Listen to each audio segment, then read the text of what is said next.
started. Everyone, it's so nice to see you all here tonight. And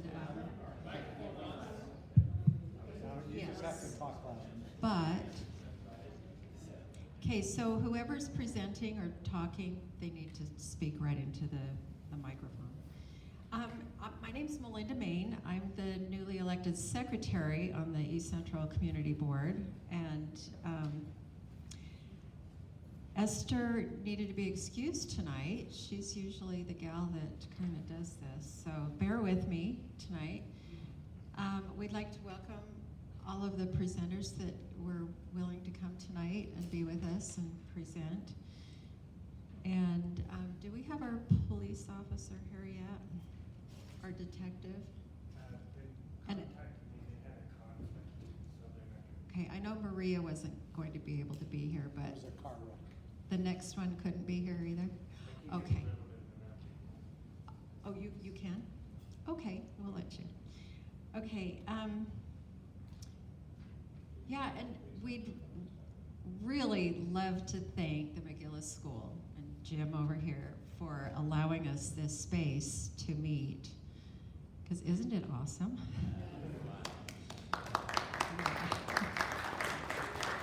It's great, yeah, and ooh, the air is so cool in here too, it feels awesome. Thank you again for setting things up. And so we're just gonna get out of here on time, I think. So we won't have our detective report, but we'll just let Tim come up and talk. Oh, and the other clarification that I'd like to have is that we're not going to have any question and answer from the audience. So if you'd like to ask a question, we have the papers here, and they will be picked up and then given to us and the presenter that way. So we'll do that. And some of them are willing to stay afterwards to discuss anything as well, anything of interest. What else?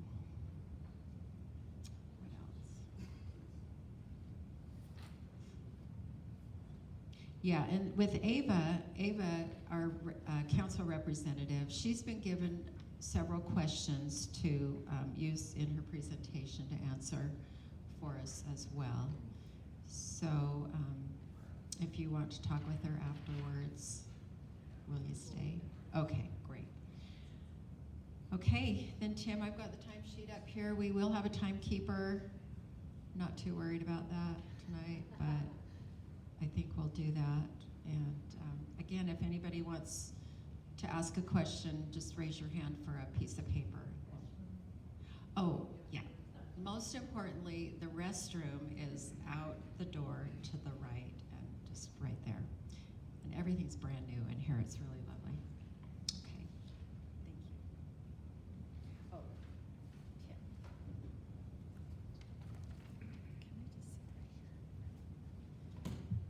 Thank you, Melinda. This is very formal, very nice. I'm not used to speaking in such formality. I'm Tim Cosgrove, the mayor's citywide liaison in District 4. We have some signs out there. You might have noticed that school's in session. So drive with care. If you want to take one of those and put it up in your yard, we'd appreciate getting that message out. I know Gwen also has the yard signs to water your trees. In this heat, the trees still have to have water. So make sure you get those tree signs out and water the trees as well. You might have heard we had a fire downtown Monday night, 321 South. That was our London Bell. Fire started in the kitchen, spread, it's like within 15 minutes. Fire got there. Fortunately, no one was hurt, except we did have a firefighter that broke his ankle during the event. There was 4 businesses, London Bell, Tapitos, Whiskey Street, and White Horse, that were all destroyed. And Ava suffered a lot of damage, as well as felt in Bodega, the water damage and the smoke damage. Cheers to You and the Utah Book and Magazine Store opened up yesterday, so they were rapid in getting that cleaned up so they could open up. There is a Main Street Fire Employee Assistant Fund on our website, so Downtown Alliance and the city have partnered. We did this back during COVID when businesses were shut down and employees lost their jobs. They couldn't work, but they still have to pay their bills. So we set up an assistance fund. If you'd like to contribute to that Main Street Fire Employee Assistance Fund is on our website. It's on the city council's, city mayor's website, slc.gov. How many employees were affected? We heard, I was actually down there today and had a meeting with the businesses, and there were dozens. Some of the businesses next door have already hired some of the employees to come work for them, for their business.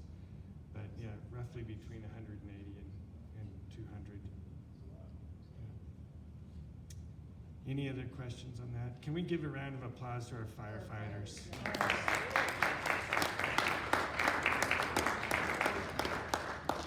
I wish they were able to join us today and receive that, but they're just amazing. They're just fantastic.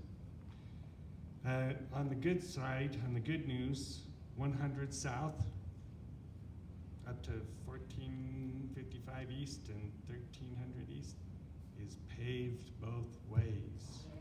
Yeah. So that's supposed to open up Friday, which is tomorrow.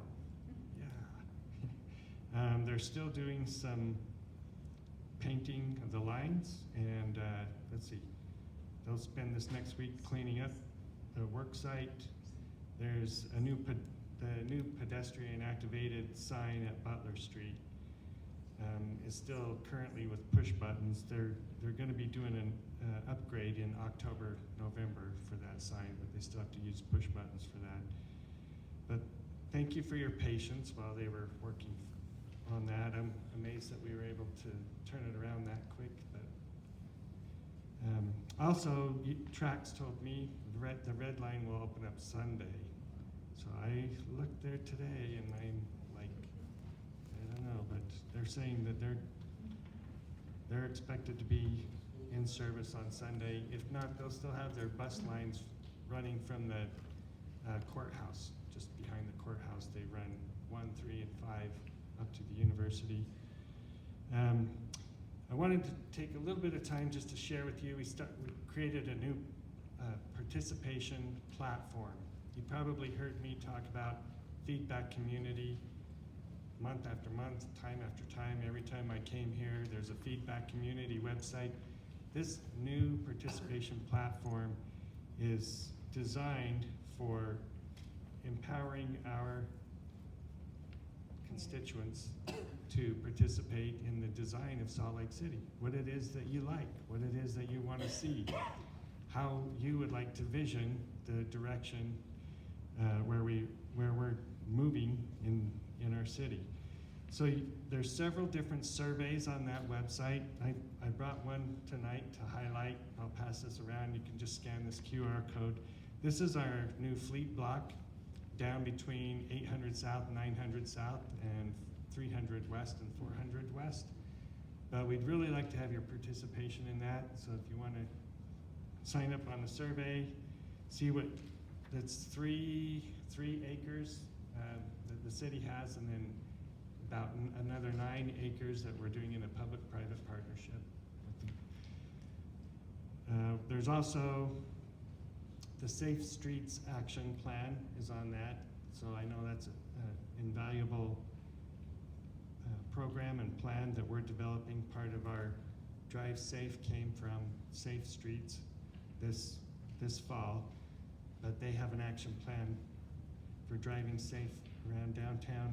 There's Department of Sustainability has Climate Forward Salt Lake City. That's our new 5-year plan. It's an update from the last 5 years as things grow and develop, and we're in a drought and the air quality. it changes, it has an impact. So there's a new 5-year plan survey for that. We're asking for your input. You cannot, are you familiar with Out of the Blue? Who knows Out of the Blue? The Whale. The Whale's up for a new mural that'll take place this next summer. And if you want to see what kind of design goes on there, maybe they'll select your idea, put your plan on the well. And then we have a new, what we call a community corner on 700 West, 200 South.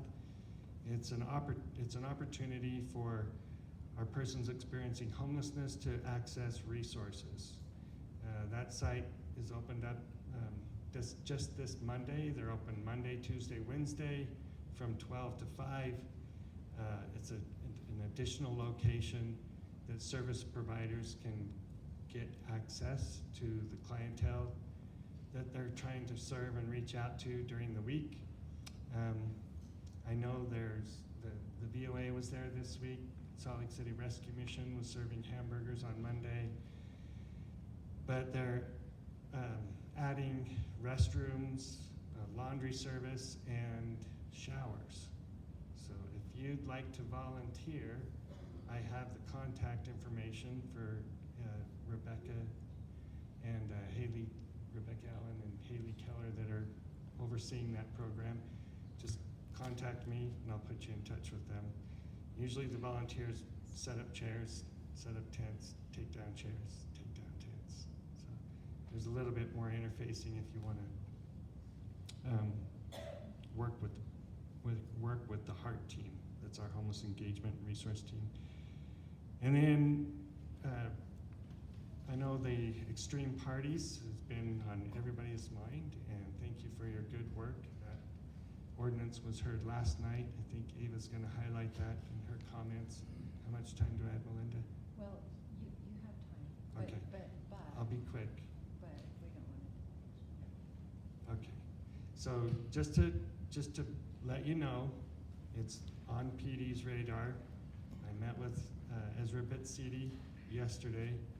So they have an action plan that they're going to roll out, put in place. They have, I was told, all of their overtime officers have signed up. So it'll be well-staffed, well-prepared for the football season when the extreme parties kick off. Any questions on that? You can't hear me? Okay, I'll speak in the microphone. Yes, sir? Well, my question is, okay, so there's an extreme party, what do we do? Do we report it? What do we do? So If you don't want to join in? Who's that? it. There, As always, you call, new call ordinance- cops, call the non-emergency number and give them your information and theirs.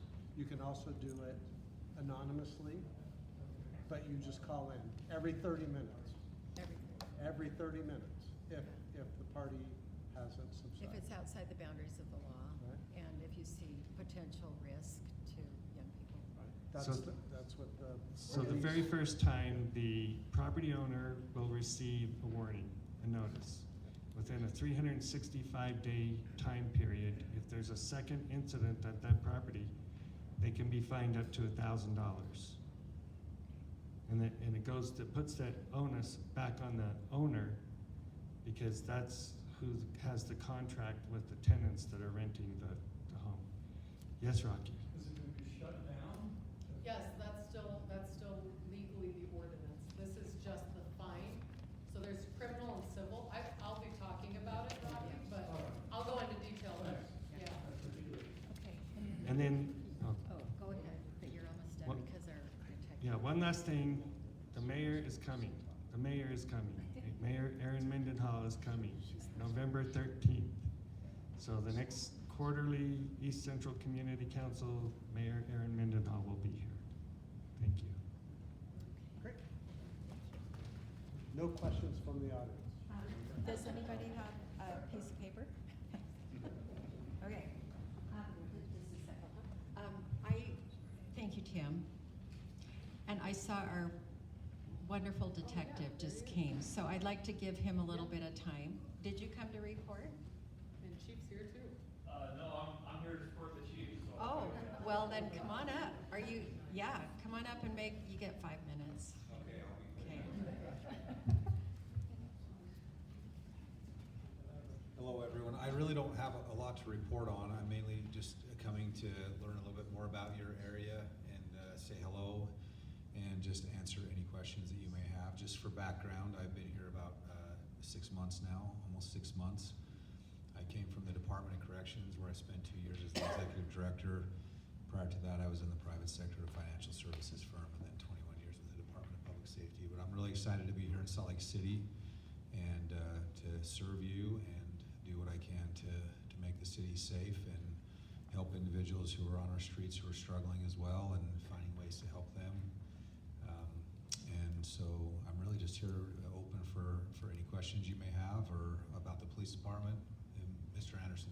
There still seems to be, well, there is, doesn't seem to be, open, conspicuous drug usage and Yeah. dealing, especially in our parks.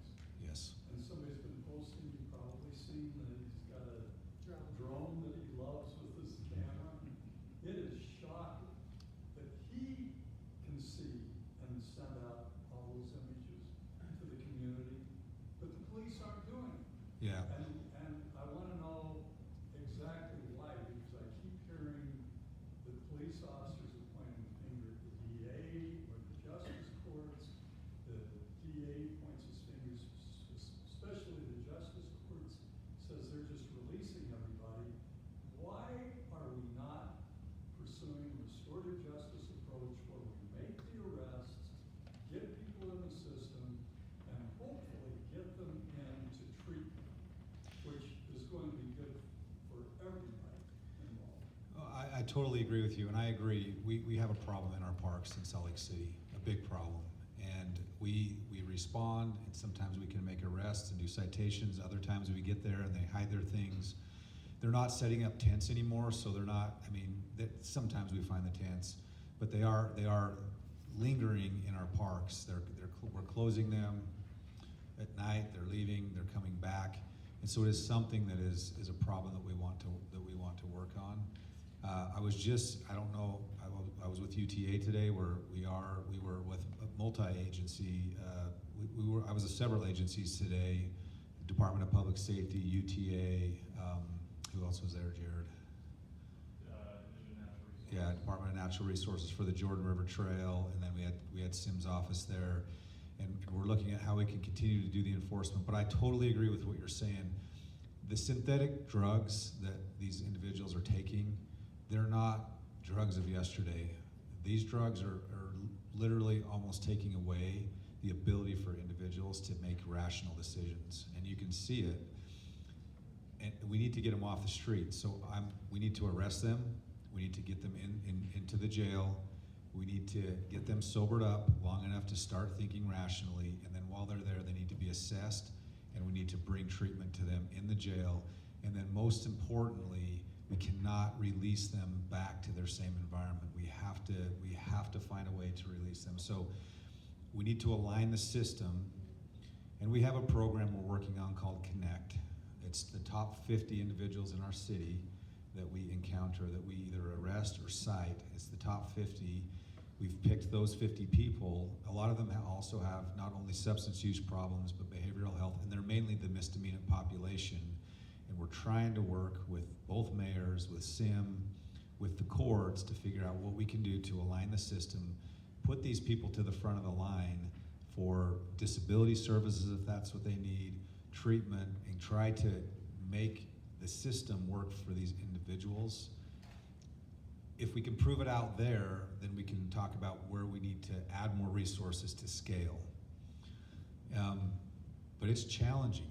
Like we will find out that we're not getting reports in on time. The police department to the DA. Like, I don't want to point fingers. Some of it is our fault. Some of it is the system that has just been built over the years. Sometimes someone else drops the ball, but as we study these 50, we're learning a lot. We have the University of Utah that is going to be tracking these 50 individuals, and we're going to see where the gaps are. So we're working hard on that right now.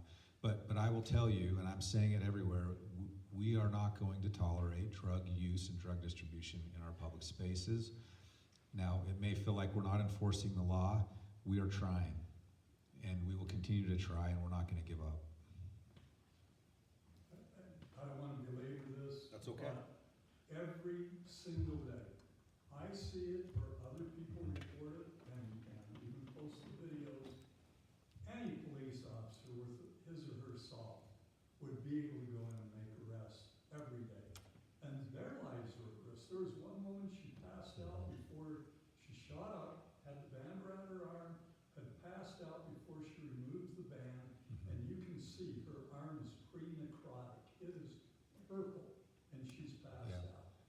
They're not making rational decisions, and you're right. The streets are a death sentence for these individuals. They're literally a death sentence if we don't get them off the streets. So I'm just wondering, and since you're here, and That's by the okay. way, I'm thrilled that you're that's okay. here and in this. Ask the tough questions. I think We're this is good. a I'm good. Great time for a major change in the direction, especially when it comes to drugs.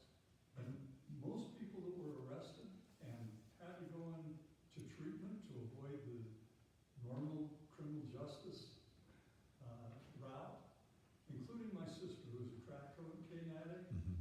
they all will say it was the best thing that ever happened. Hey, I ran the prison for 2 years, Yeah. and everyone said prison saved my life. Yeah. So the reality is this is where we need to go. But I will say what the steps that have been taken. The state legislature, I would say, put some pressure on the county to open up Oxbow. Oxbow's, many of the jail beds have been opened up there. They're opening another 120 by the end of the year. They had to do a tax increase to do that.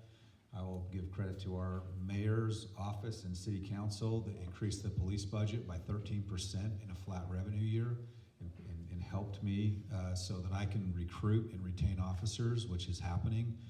This September class, we're going to be fully staffed, plus we're going to overfill by 20. Now, that's going to take a while to get all of those officers trained, so we're still a year out. But we are looking for internal efficiencies. I've committed to the city council that we'll look for internal efficiencies. And look, we lost a lot of officers after 2020. And we hired a lot of young officers and young supervisors. And so we are going to be working internally to build the team, to build good leadership. And one of the things that I'm saying is that every officer is responsible, because what happens, we have a community impact division that's supposed to work on the homeless issue and the crime issue. And that's their role, but I need all of the department to do that. If I see something, I need to stop as an officer and address it. And so we're gonna be looking at how we can become more efficient internally as well, and we take a lot of training. Chief, years ago, there were community action teams, CAT teams. They were disbanded, but I served for 10 years in Poplar Grove Okay. in a school that was impacted daily by drugs.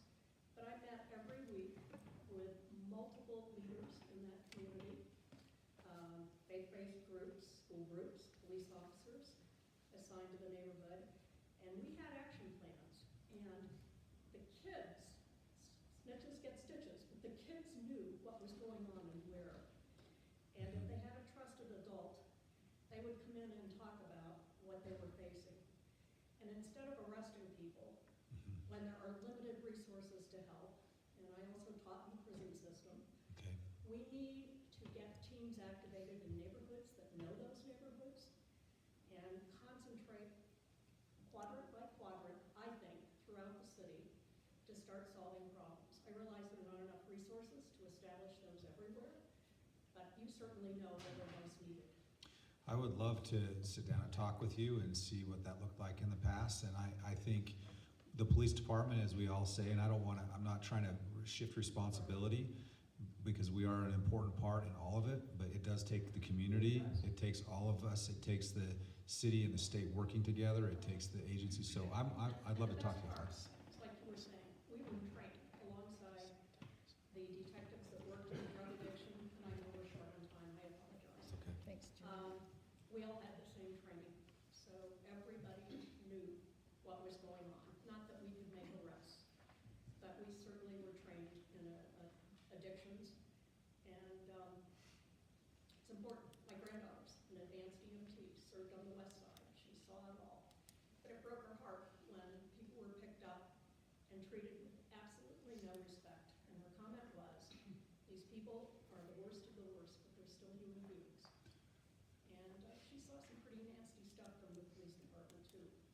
my We've concluding, got work to do, my concluding thing is we are going to enforce the law. of course. And we are going to do that, but we need to treat people with dignity and compassion and empathy while we do it.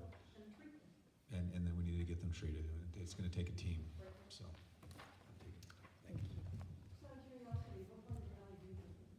I actually live in Davis County, Centerville.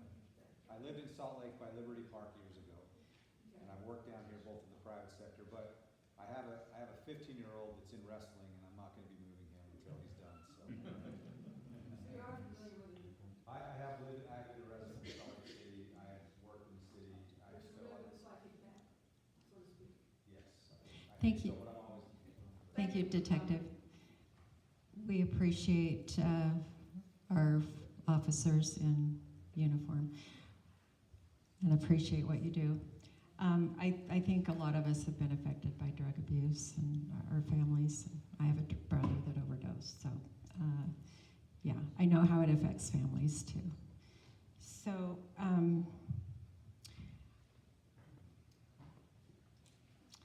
I think we can get on to Ava now, yeah, and then we'll just go from there. And I'm just gonna leave my question up here for you. It was supposed to be for two. Okay. Good evening. It's so quiet in here. How we doing? We awake? Okay. I know Jonathan's ready to party. He always is. Just real quick, I want to say thank you to Chief Red. Please get to know him. I know he'll be in the back. I want to say the authority of Salt Lake City Police Department is one that I know many of my friends that have enlisted or I've gotten to know our officers in Young Control. They're dedicated to the city and they're dedicated to the safety and proximity. So it's because of the help of Chief Red and our different deputies that we were able to pass last night Chapter 11 in our code, Point 14, the parties, gathering, and events, aka our extreme parties ordinance. It closed a major loophole that didn't allow our PCRT or our officers to cite alongside civil enforcement.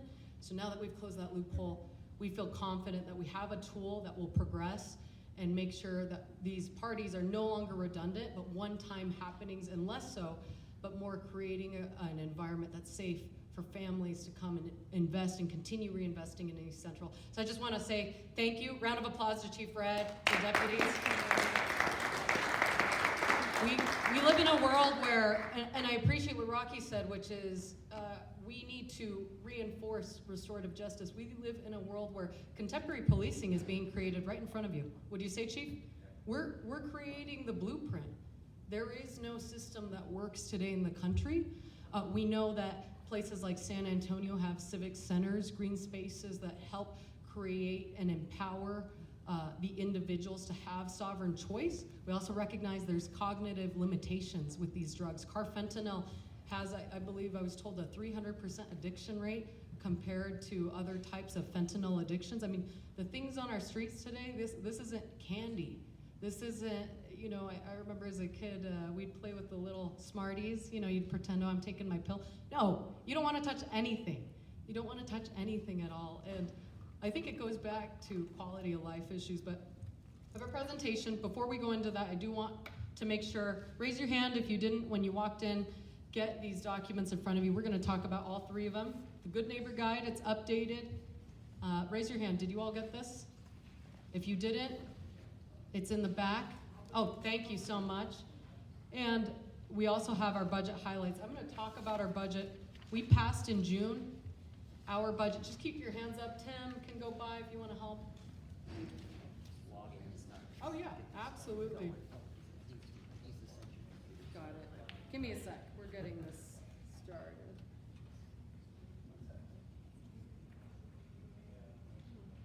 Oh, do you have the internet? Sorry. There we go.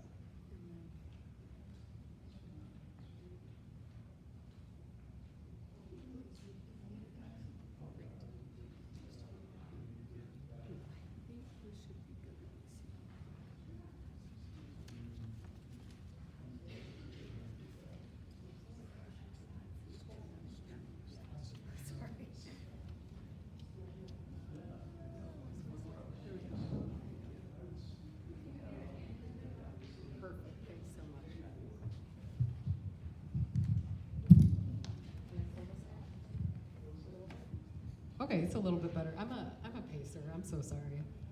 The podium's nice, but anyways, where we left off is once you get these documents, we have our adopted budget highlights. Thank you for that temporary pause. I just wanted to go over real quick where our neighborhood fund, where we need assistance still. Part of last night's that's not on the highlight is we have the commitment from our Parks and Public Lands Department. I know all of you have been waiting patiently for assistance and investment on the 12th East medians. Proud to say last night we got the commitment through in the itemized reporting.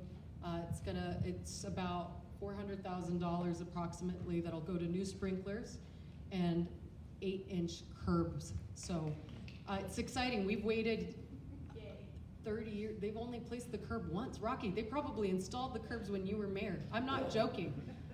Also, 100 years ago. and I just wanted to say, I can think of a quick quip, Jonathan. I'll have to get you in this conversation, but I just want to remind you folks, sometimes there's ordinances that need to be dusted off. The extreme parties was one where we had neighbors across the city going, oh, those kids are just throwing parties. It's not a big deal. Ava, why are you going after them? We've all gone to Jonathan's house for a drink. We all know that. Anybody that went to the U knows you end up at University Street, you're gonna meet Jonathan Ramras. But the reality is these aren't parties, and the code's label is actually incorrect. What we're talking about is unlawful agitation, unruly, unhygienic, and really what it is, it's violent. It's aggravated violence erupting in our neighborhoods daily. You heard it on the campaign trail. I live on Douglas Street. I'm caught between two rental homes where there's always parties. So yeah, you laugh because I stay up and I'm interrupted, and then I have to get up at 5:30, and then I haven't gotten a night's sleep, and I'm going, there are drunk people out front, public urination, immodesty happening, and worse, drunk driving, gun violence. Every year since I've lived in this neighborhood, I've had the misfortunate news, along with each of you, of the eruption of gun violence in our neighborhoods. This is not a normal gathering. These are not parties we're talking about. So this code, during the hearing, I just wanted to touch on this real quick. We made sure that the language was so sophisticated legally that our legal team said, this isn't gonna harm the West Side. This isn't gonna harm barbecues. This isn't gonna harm 9th and 9th gatherings or any mariachi parties or festivals or street block parties. That's not what this enforces. It creates a tool where we overcome that barrier, where we know we don't want to keep calling. I know you and I don't want to keep calling, waiting for violence to continually erupt. We want to make sure that PD has the tools to send an officer, and on the nights where there's not officers available, 2 PCRT teams, that's our public responders that are not, these are individuals that are not sworn officers, so they're not carrying weapons, but they are able to cite, and that's the importance, is the investigative process. I know Esther wants to wait for a later meeting. We're having an emergency meeting as a community in September to have Salt Lake City Police Department walk us through those steps, but I wanted to make sure I answer everyone's questions real quick. Does that policy make sense? We're gonna call as a neighborhood. Do I have your commitment? We're gonna stop these parties? Are we gonna stop them? Yeah. Huh? That's right, ma'am. You call 911. No, it's actually So- not an emergency. Until 10 on the violence aggravation. So noise is, yeah. It's on this piece of paper. No, noise is non-emergency, but violence, for example, I've had people describe what happens when there's violence, when there's these immense gatherings. Those are still considered emergencies. Go ahead. What concerns me about the change and why I spoke against it last night was that you can still, under the old ordinance, go after the owner of the property, the landlord. And if there had been aggressive enforcement, we wouldn't have been facing the problems we have. But there's been violence erupt only because we get into it with those that are keeping us up till 2 o'clock in the morning, and the police never come. And the real concern I have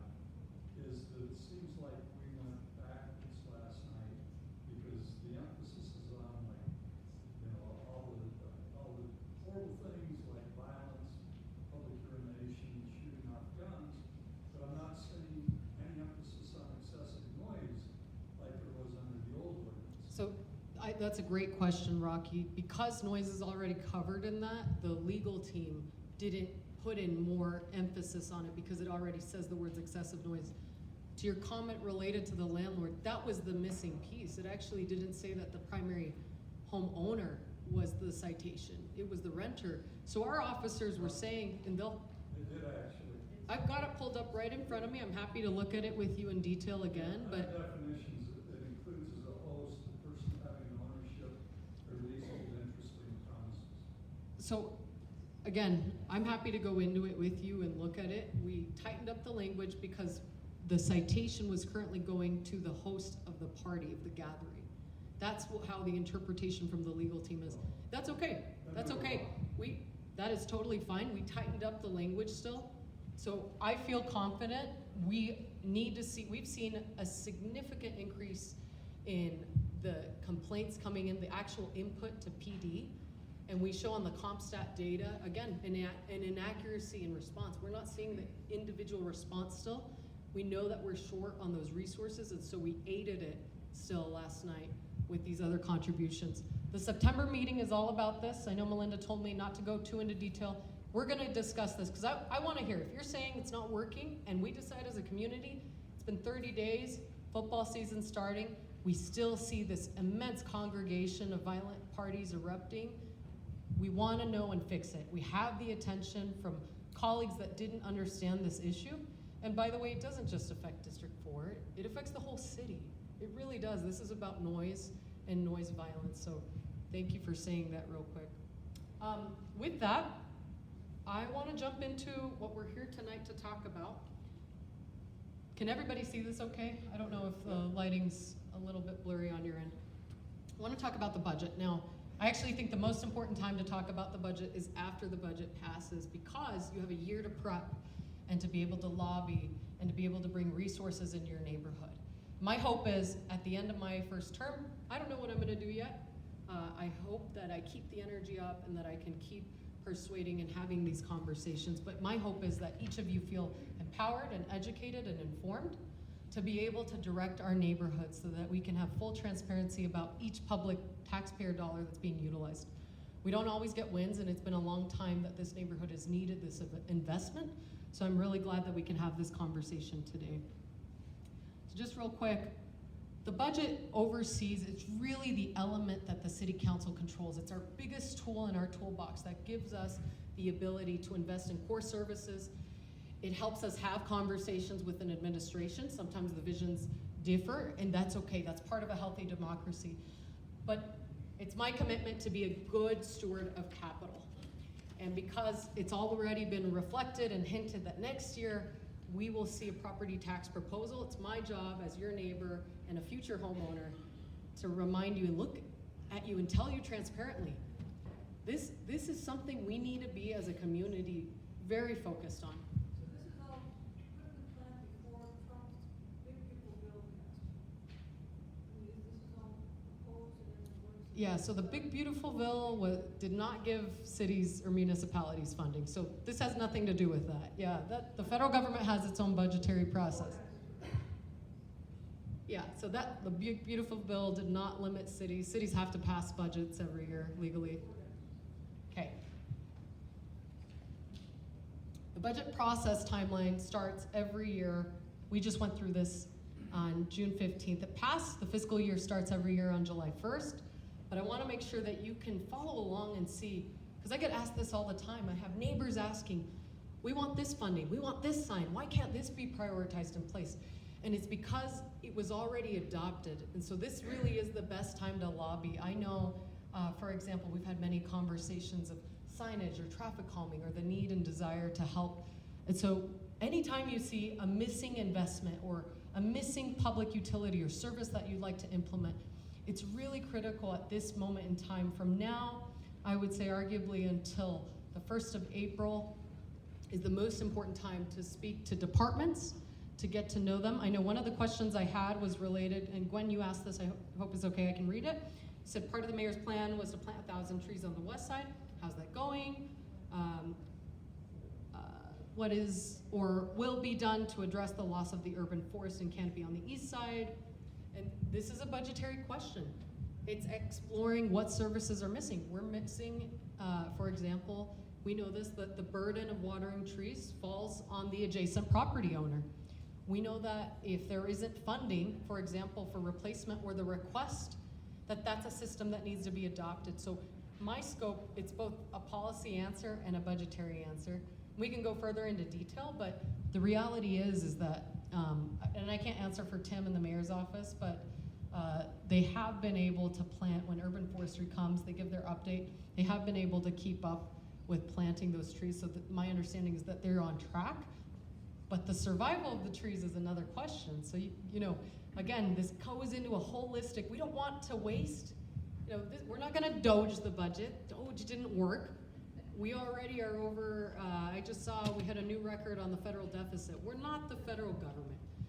But in having conversations, I just had dinner with another former mayor. So Rocky, you're next on my list actually.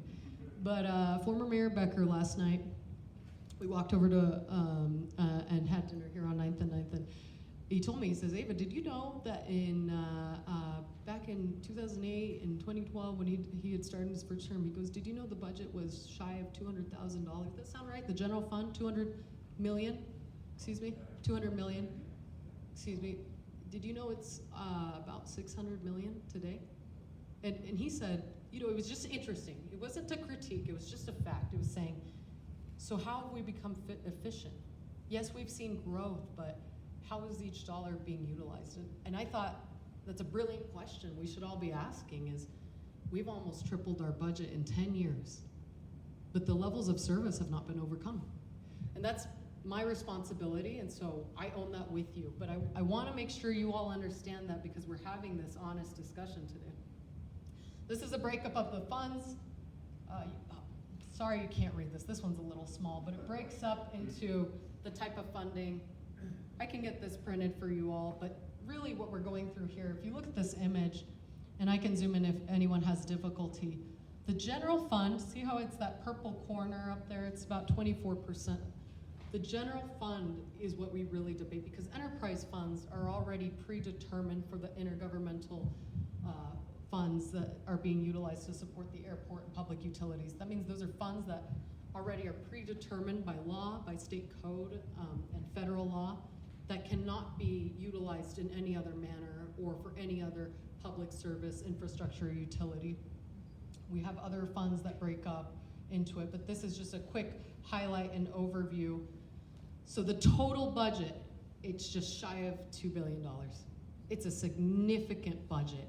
A majority of that goes to paying for your sewage. The water reclamation facility was an exorbitant cost and a necessary revitalization effort of the city, as well as our airport enterprise fund. As you know, it's the #1 ranked airport in the nation, and it continues to be just this amazing, sophisticated airport. But the rest of it, we're gonna break down the general funds, because I want you guys to see and understand how much does property tax go into this, how much does sales tax contribute. These are the other unique funds here. Again, our CRA, that was the redevelopment agency that many of you know it by, has its own contributions, collects impact fees, collects different business district fund logs, as well as our city library, which is one that you saw the library bond passed. Again, significant capital, but how is it being utilized? And these are the types of questions we need to be asking to make sure that the infrastructure doesn't compound into this exorbitant and massive deficit, but rather is being placed incrementally, that we're parking our funds in a way that collects interest, that is being good stewards and highlighting that so that we can promote and extend the lifespan of that public funding. Again, this is just another breakdown. We have one-time funding. Sometimes that's generated through grants. Some of you. She has. Oh, I'm so sorry. I didn't see your hand. Oh, I just wondered, where do the street repairs come in? 8th South is awful. Yeah, we're going to talk about that. I'm sure you have a question about. We could give me a sec. We have a slide about that. I just wondered where that came in the budgeting. So. Yeah. They must not have done it. That's why- Specifically, no, are you kidding me? You know there's construction all around us. Just saying. It's being utilized on the other roads. Bad for a long, long time. I'm just saying, if you drive around, you'll be in congestion and traffic because of street construction. So there's definitely construction, but it's the prioritization of streets that you're talking about. And we'll talk about that here in a bit. But this is our one-time funding. I was just going to use the example of, you heard most popularly ARPA funding, for example. Federal funds that are dried out. You're hearing of cities that used it for one-time funding, and now they have a big deficit or a hole that they have to overcome if they want to continue the services. That's an example of one-time funding, ongoing funding. Certainly anytime you pay your property tax, ongoing funding, so you guys understand what that looks like. Again, this one's smaller. You can kind of see that one. This breaks up our general fund, so I wanted you guys to see, again, a quarter of this is the police department. So you can see we contribute a lot. I get asked all the time, especially from young people that want to see restorative justice and don't believe in investing in police departments. This is a post-2020 conversation. You know, and letting them know this actually is operating costs, it's labor. It's the cost of labor, of having men and women go out. That's the highest cost, actually. It's not arsonry, or excuse me, it's not weaponry, or, you know, there was a tank purchased in 2016, or they call it the tank. None of that goes into the repair services anymore. That's a very finite contribution. The majority of that is operational. Non-departmental, you know this well, Rocky, this is gonna be anything that's not being itemized in these departments or is something like a specialty project. For example, the curvature, if public land says we don't want it, it might go in a non-departmental, meaning it's kind of a bucket that holds itemized reporting or expenditures that doesn't quite fit into these other layers. Your public lands, notice it's 6%. District 4 has the least amount of green space in the entire city. So you look at your public lands budget and you might look at, you know, let's pick on the Justice Court, for example. It's 1%, and you might go, okay, we need more. How do we weigh this? Where in the prioritization is this? And of course, in our expenditures, we had almost a 10% increase. A lot of that is related to, again, labor. It's actually salary costs, benefits, insurance. That is the majority of why this keeps increasing. There is a huge wealth disparity in the public sector. Oftentimes, again, we have to overcome that, so we see this increase. Before I keep going, any questions? This is a lot to digest, but I'm sure a lot of you, I'm sure we have some finance professionals in here, other folks that have seen budgets, and all of us budget, and if you don't, you should, and I'm happy to help you with that. But any questions? How is the non-departmental Yeah. quadrant? What is it? Why is, It's a very yeah, yeah. big number. So it's not random, but it's the individual itemized expenditures that do not fit Don't fit. into a So category. it's specifically. They could be itemized. one time, yeah, It's so not the, just an open budget. that's right. So the mayor, for example, the mayor's ACE grant, which some of our neighbors have applied, our arts, culture, and experiences education grant, fits under non-departmental, right? It's gonna be a grant that comes out of there. Happy to break this down even further. That's when you need to come visit me and shadow me. Jonathan? I invited you. Wait, shadow me. Come. Huh? Yeah. No, you come. Okay. That's what I mean by that. So Ava, Yes. TJ, since Oh, I'm we're- so sorry, yeah. TJ, I was curious, is there anywhere that we can find a breakdown of the non-departmental? Yes, it's all online actually. So if you go to slc.gov/budget, there's a URL that breaks it down and it'll say 25-26 fiscal year. And it has that full itemization. The budget book's over 400 pages. That's why I didn't bring it here today. But it is a very sophisticated book. And you can even request even further itemization than that. If you find something, for example, we found out it was last year, it was in my first year in office, we found out we had the former chief come up and say, oh, hey, I didn't even see you. We have Detective Betsidi in the house, everybody, so make sure you go talk to him. But this was a great example where last year we had on the budget record, in a recorded meeting, you know, our former chief stating we have funding for East Central to help contribute to eradicating these aggressive parties.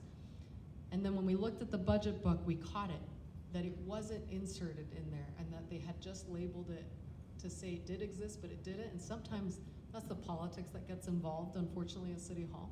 But that's why I need your help. It's eyes on the budget book so that we can say, no, that actually isn't contributing to our neighborhood, and we need it to be very specific. And we've done the research with the departments, and we need to ask for this finite amount to make sure that it's spread equitably and that we have the type of services that we need. Does that make sense? But yes, yes. I guess a follow-up question to that. Sure. I mean, based on use of funds and especially when it comes to efficiency of the use of those funds, where do things, for example, like carry costs of vacant properties controlled by or held by the city, the Yeah. CRA, and then where do all those ultimately end up? Yeah, so each of these projects have different cost centers. The inland port's a whole other financial bubble, and the reason I describe it as that is because WEPA oversees it. The city's not overseeing the inland port. So I'm gonna, if we can go into the inland port, not tonight. Has the state law contributes, has created WEPA's board. The city receives a percentage of tax money, but in terms of tracking their budget, the city does not track their budget. The state tracks WEPA's budget. But in relation to efficiency was your question? Yeah, I guess more specifically related to the CRA and city-owned properties. And I mean, many of these properties have been sitting vacant for Right. considerable periods of time. There are carry costs, meaning Yeah, yes. daily operating costs of Yes. maintain those properties and to keep them vacant. Trying to understand what is the cumulative cost Yeah. to continue to keep those properties vacant? So? And ultimately, where do those fall? TJ, I think you're asking for an asset management list, and I have been asking for that along with my colleagues for 18 months. So I recommend we ask the mayor's office for that, because ultimately there is, each independent asset has, some have project management and asset management, what I would say described, or a master plan, if you will. Basically, the economic breakdown of what it is. Each department, for example, if it's a park, is gonna have that as well. But we don't have a full and thorough and transparent list, and we really need one. If we're gonna have a visionary city, if we're gonna have a city that really utilizes every asset and doesn't just keep vacancies, that's something that we need. So I would love your assistance in that. It really is putting pressure for transparency and saying, what is happening? Allen Park was purchased, and you know, it's not to be hypercritical of green space, but green space that is blighted, or green space that, as you said, has growing expenditures that are growing and compounding into pressure on the general fund, which is where it's getting balanced out of, is difficult. It's difficult when it's not active, or when we have medians, for example, that didn't need millions of dollars, but then what would be operating costs is being absorbed by other projects. So it's about inactivity and activation. And so I have thoughts on it, but that's political discussion, not for tonight. Again, this is another breakdown. I just want to show, if you point out the 37%, you heard this before, we talked about it during the Capital City Revitalization Area Plan vote that brought the new sales tax last year. 37% of our sales tax is the variable that keeps growing in our city, believe it or not. Our general fund is growing. Now, this year, discretionary spending is down about 20%, at least in the downtown, from data I'm receiving from our different retail base. But this is still a significant portion. This is how we're trying to balance our budget. Sometimes when sales tax is higher in cities, they consider that a variable, and it distresses the finance department because it's not predictable revenue. We try to forecast it as much as possible, but in the last few years, you've felt it federally, you've felt it here in Utah. There are economic constraints. We have people today that can't afford the cost of living in Salt Lake City. And I want to have a really thorough discussion about what we can and can't do as a city in regards to that. But this again is showing us how much constraint it's putting on our budget. Same with property tax. You'll see here, almost a third of the budget is created from property tax and continually growing. That's a more stable tax, very predictive. If you don't pay your property tax, there are serious consequences to that. And the rest of it is generated through revenue, licensing. A lot of people think the city creates citations, or parking citations, for example, to create revenue. That is a very, very small portion. It's something I still consider. We definitely don't want to overregulate, but if you're not following the law, there is discourse and action to that, punitive action. But the majority of the revenue comes from each of you and future homeowners. And the way we can balance this is with growth. We know that we need more homeowners, as to not put more pressure on the existing homeowners, but rather to bring in and contribute in a way that anchors our city. It also anchors families in here. But we also need to be cognizant of that sales tax. Go ahead, Julie. Eva, is there any discussion, state legislator brought down income tax over the last 5 years. Their goal is to get it to 0, which means we're gonna have a significant increase probably on the property tax side. We all know the burden that would put on many of our communities. Is there discussion in the city in anticipation, the what if that were to happen? That's a great question. Our finance department has forecasted a few different scenarios. They couldn't, I will say, the state can't do it overnight, but But they're working. you're absolutely correct. Moving in that direction. That is, I would say this, that would be a significant burden in so many different ways, but the creativity that I'm seeing out of the state is compounding into an immense burden and overwrite of municipal powers that I've never seen before. And I know in talking with colleagues and, you know, my predecessors of all different types of individuals that have been to City Hall, this is something that has never happened before. It's significant. It affects our school districts. I had a conversation with Dr. Grant, who's now our superintendent of Salt Lake City School District. They look towards the city for support in a way that wasn't normalized before. We've always had a relationship, but in this erosion of funds, of public funds, they turn to us as the savior. Well, it's really each of us that contribute to this. And just like you and I know, we have fixed costs. We have fixed costs on housings, maybe it's medicine, food. So it's something that there's no current, I would say, solution. If they went to 0, that would create economic collapse. I mean, it just really would. You would end so much, especially with our public education, as you know. It would completely cease. Especially since they're trying to fund 2 separate school systems, one private, one public. 100%. You're 100% correct. You're gonna have enormous burdens placed on local communities. Well, and that's the fact that you just highlighted is a lot of these social services, the burden falls on municipalities all over this country, all over. Mayors I've gotten to meet, other council members I've gotten to discuss with, all of them feel the clamor of our neighbors calling for help and support. When I speak to renters, they can't make enough to save, even as much as they'd love to buy a home and start families. I hear more and more of family members saying, you know, I have children in their 30s. The average homeowner age, for example, is 38. So without getting us off track, I just want to say there is pressure. That's why I wanted to have this conversation today. It's not as simple as saying no taxes. We pay taxes, but are they compounding? I think, I feel like I'm reading your mind. And you may have a different way of saying this because I may not be as eloquent as you, who is an attorney. But Rocky's mind is saying this. Ava, you voted for the Capital City Revitalization Area Plan. You took the risk. You know the tax. You could have been the sole vote. Why did you do it? Did I read your mind correctly, by the way? Or one of the thoughts? Maybe it was a floating thought. Actually, things, some other things. Oh, okay. Well, let's just say it was a floating thought. That one was the one that came to me.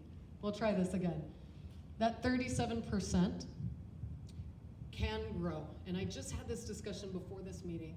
I should have recorded it because I was going back and forth with SEG's lobbyists, and I was going, that damn parking lot you guys are building. I have 30% parking lots in District 4. We have no green space, and you want the damn parking lot to be built with me and my neighbor's property tax, $600 million. That's the truth. And I said, okay, so if you're gonna do that, you very damn well increase that, because for every dollar that we have generated, and we are your limited partner to help support the Delta Center, we have a responsibility to make them accountable to returning that money, and no, the $100 million is not enough of the ticket of their ticket sale ranking. It's to have a response where we know we're generating enough. Did you know District 4 is the tax revenue engine of this city? That sales tax, the majority of that. And this is actually information we can't share. This comes from our state They have a tax commission and a public entity that releases this, and the reason for it is if neighborhoods knew how much they produce, they would all fight, and District 4 would say, see, the majority of that's ours. We want to have better infrastructure. And the reality is that we're one city. We're one city unified, and so we have to share this responsibility and stewardship of our city together. But that being said, in relation to what happened, Tim mentioned this, the fires on Main Street, we had been having conversations. Conversations don't move the buck, guys. We know that. We've been having conversations for years. But the action and the call to leadership, to making sure that our businesses are healthy and supported, and that individuals have ease of access to these services, and that we can have a healthy economy in our city is critical to avoid raising property taxes. So there's a lot of information to digest there. This is an example of the sales tax rate broken down. So when you get a receipt, you don't see the itemization. I just want to run through this for you. Your state tax keeps 4.85%. Your city keeps 2%. The base of that's 1%. Funding our future, the question was related to roads, so we'll talk about that. That's a 0.5%, and you voted for that in 2018. So those are tranches of fundings that go. Now your question was related to 800 East or South? Yeah, eight south, all the way up, it's Yeah. all broken up. So our job as a neighborhood is to promote the prioritization of what they call remilling or repaving the road. And there's a prioritization list on transportation, and I'll tell you what, right now, it's the Green Loop. The Green Loop does not exist though, and it doesn't have funding capacity. It's not that green space is bad. District 4 desperately needs it, and it would contribute in so many ways. However, we have desperate needs in our infrastructure. We still have 80% of our roads in failing conditions, and we know that, and we feel that. And we feel it when we're repairing them, and construction timelines are skewed and elongated. I just saw in the Tribune today, they said finally after years and years of construction, 2100 South is open. Go have a beer on 2100 South. Our friends need it, and we have a lot of District 4 residents that actually own businesses in Sugar House. But this is just a breakdown again. The Capital City Revitalization Tax is there. So you saw that on January 1st, it kicked in, 0.5%. That's significant. It's funding over $1 billion towards a project. So it's my job, and it's my colleagues' jobs, and it's our job to make sure that we get back a return on investment for those dollars.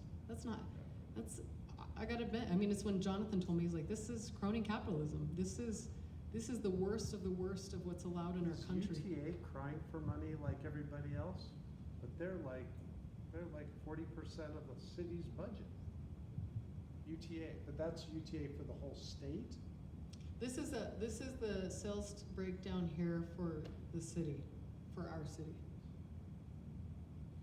Are you talking about the rate? UTA, 0.8%, that's a huge chunk of money. Yeah, that's all over the state though. That's That all, one is, that's yeah, all. sorry, if that was your question, Yeah, yes, it's yes, for the yes, whole yes. state. That's correct. No, it's not just Salt Lake City contributing, no. Do I have any questions about this? You have your county base in here as well. ZAP, which we voted for and it passed last year, significant. ZAP helps us with our theaters. We have a majority of consolidation of that in our downtown. Again, downtown has beautiful services, and it's really District 4 that contributes to all of this. But I want us to really understand this and digest it. Here's another breakdown of what happens when you spend $1 here, just so you can see. So people think I spend $1, majority stays in the city. It actually doesn't, unfortunately. So your city works with a small, finite amount of funds, but it does contribute to a growing budget, and we can decide what those services are. Truth in taxation is a legal process. I'm gonna skip over this a little faster. We're gonna talk about it in detail. I wish I was a tax attorney. I'd be able to discuss this in a more legalese type of way and break it down, but it's a process where we have to go to our county and we have truth in taxation hearings. And the county will be doing this as well. Other cities are doing this. I think South Jordan just had their hearing last week. They are doing an 11% property tax increase. And to no one's surprise, it was an outburst of agitation and people crying out for help. People can't absorb these costs. And so this formula, again, talks about in great detail, and I'm happy to walk you through it. It gets confusing, to be honest with you, but in short, assessment of your property occurs. The assessor and the county go through and they have their hearing. And the county gives permission and says, yes, we have assessed this. There is growth in the property valuation. And it's based off of a formula that I found out that is not scientific, which is a whole other system that we could target and spend years and years fixing. 1 second and I'll get to you, thank you. And in short, your city enters this process and then will determine that rate. And finance goes through and they use a decimal percentage.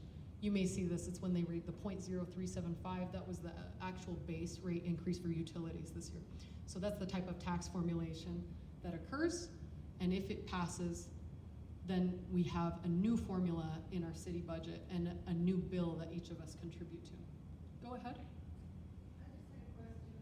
Some time ago, there was talk of, well, let me put it to my person. I've been in my house 40 years, right across the street. Uh-huh.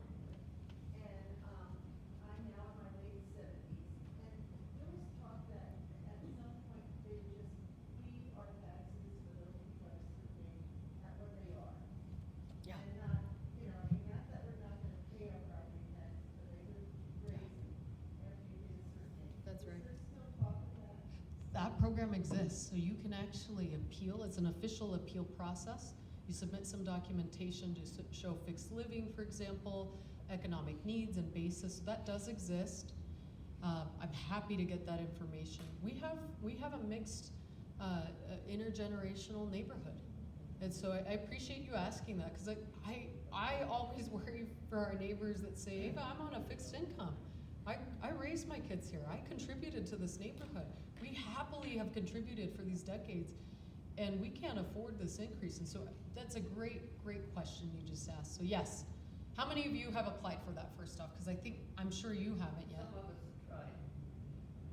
So if you haven't, that's something that Tim and I can take back. That's a county process, but I think we should talk about that. I think we have aged neighbors that certainly deserve the right to appeal and say fixed costs. That being said, doesn't eliminate the bill, so it does fall, there is some balancing that occurs in the budget there, but that does exist, and so I'm happy to get you information on that. And if you need help, we can help you at City Hall. I should just come over and knock on your door since I live so close to you. Any other questions? That's just another breakdown. This is our CRA tax increment. Again, some of it's being evaluated from your property taxes, but this is specifically with our CRA. This is project area based, so this is our commercial properties. They pay a significant portion in property taxes. Trust me, I hear it from developers all the time. Why are my fees so high? Why are my taxes so high? Well, you gotta contribute too. This is an expensive city and you're choosing to build in it. You're changing the topography of our city, the actual feel and visualization of the city, and so we contribute to that. The CRA is a brilliant tool, but it also needs direction, and that's where the vision comes in. So it's been interesting to hear and see how the CRA is trying really hard to promote aggressively in the granary, but we have other CRA investment areas that need help and support. Some of the best projects came out of this. Our Eccles Theater came from a joint ventureship collaboration with it was the RDA at the time, now called CRA, and our county.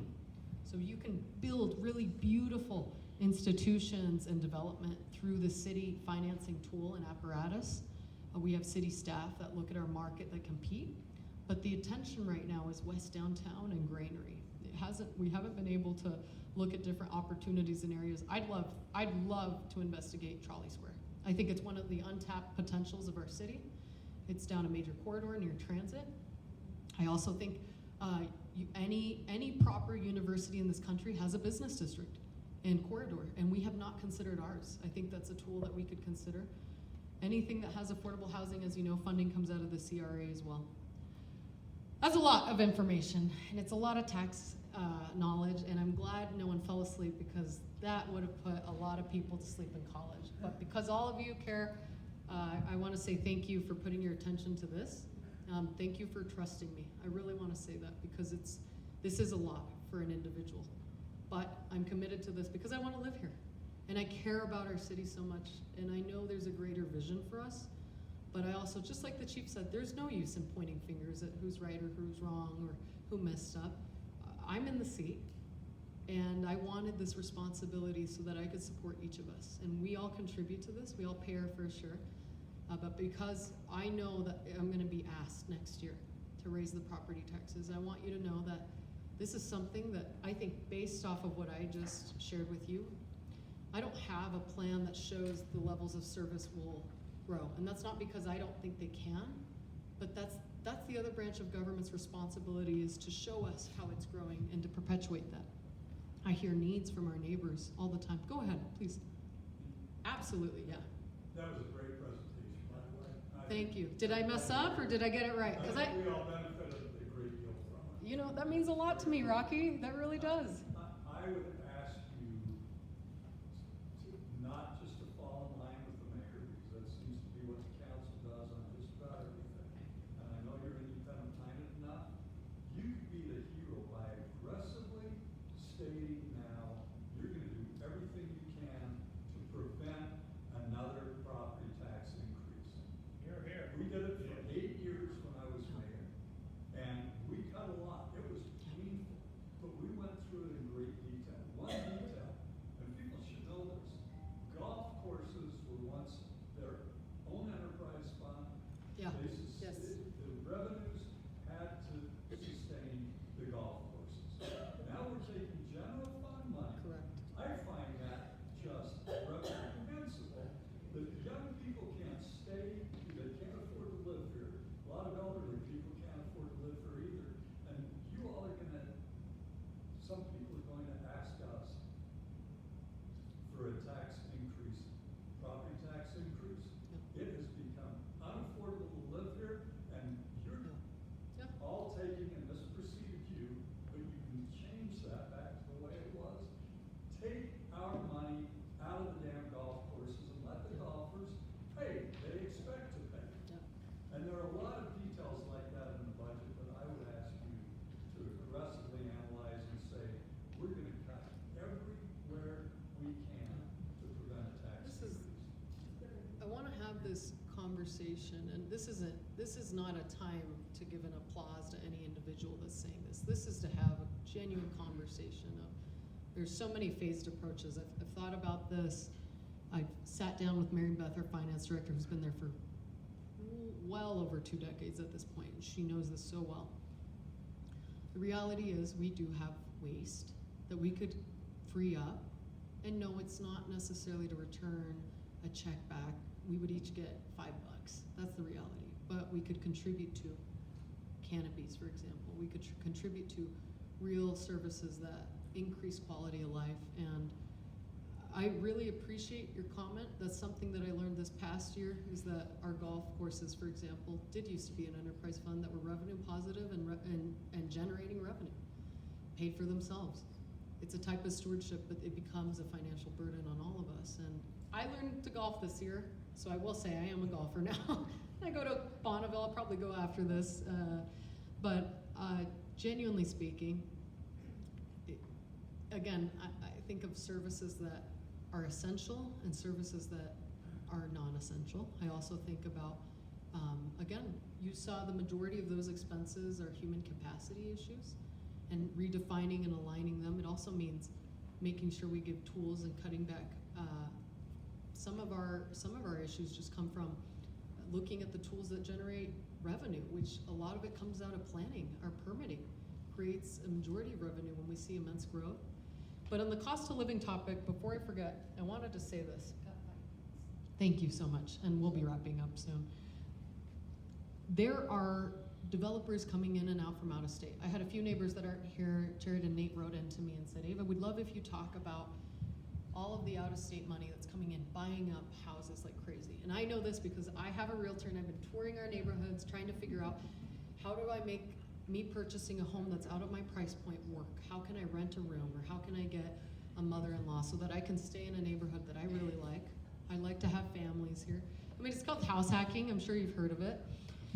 And been saving up for a long time, and I am almost 30, and I would really like to buy my own home so I can start fixing it up, and I'd like to have that conversation in my life. You know, and the reality is that there's out-of-state money forcing a new market here. When they look at their pro formas, they're going, oh, this is a luxury market. No, it's not. The census tract data shows District 4 actually fell further under socioeconomic decline than District 1 and 2. Did you know that? We have a working class district, and we should be proud that we're working class.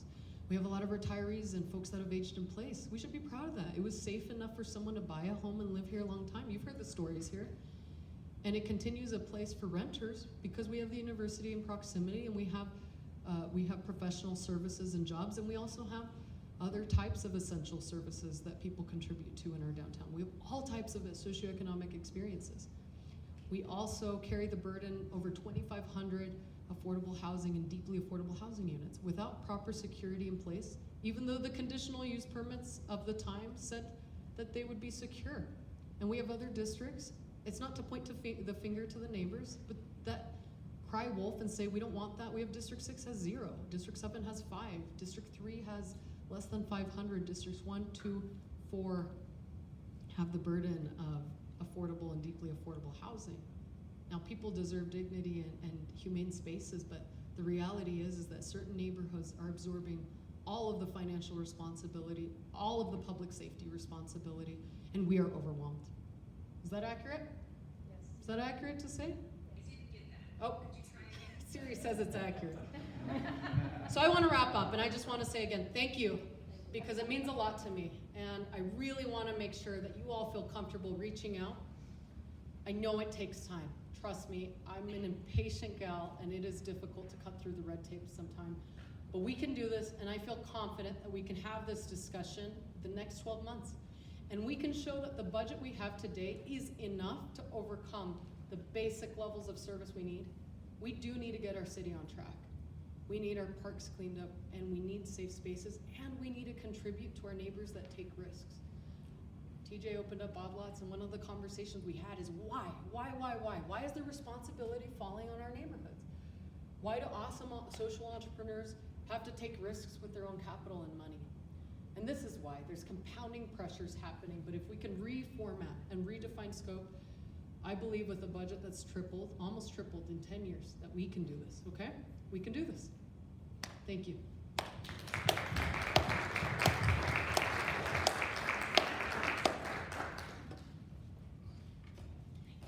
Thank you, Ava. Yeah, and one thing I just have to put in there is that we all struggled when we bought our first home. It was Oh, big, yeah. like signing on the dotted line. My husband packed his house too, and then I moved in. Thank you, Ava. Appreciate your time. Next on the agenda, we would like to welcome Walker Wood of Cole West, and he is representing the builders on the old Office Max property on 400 South and 900 East. So, welcome.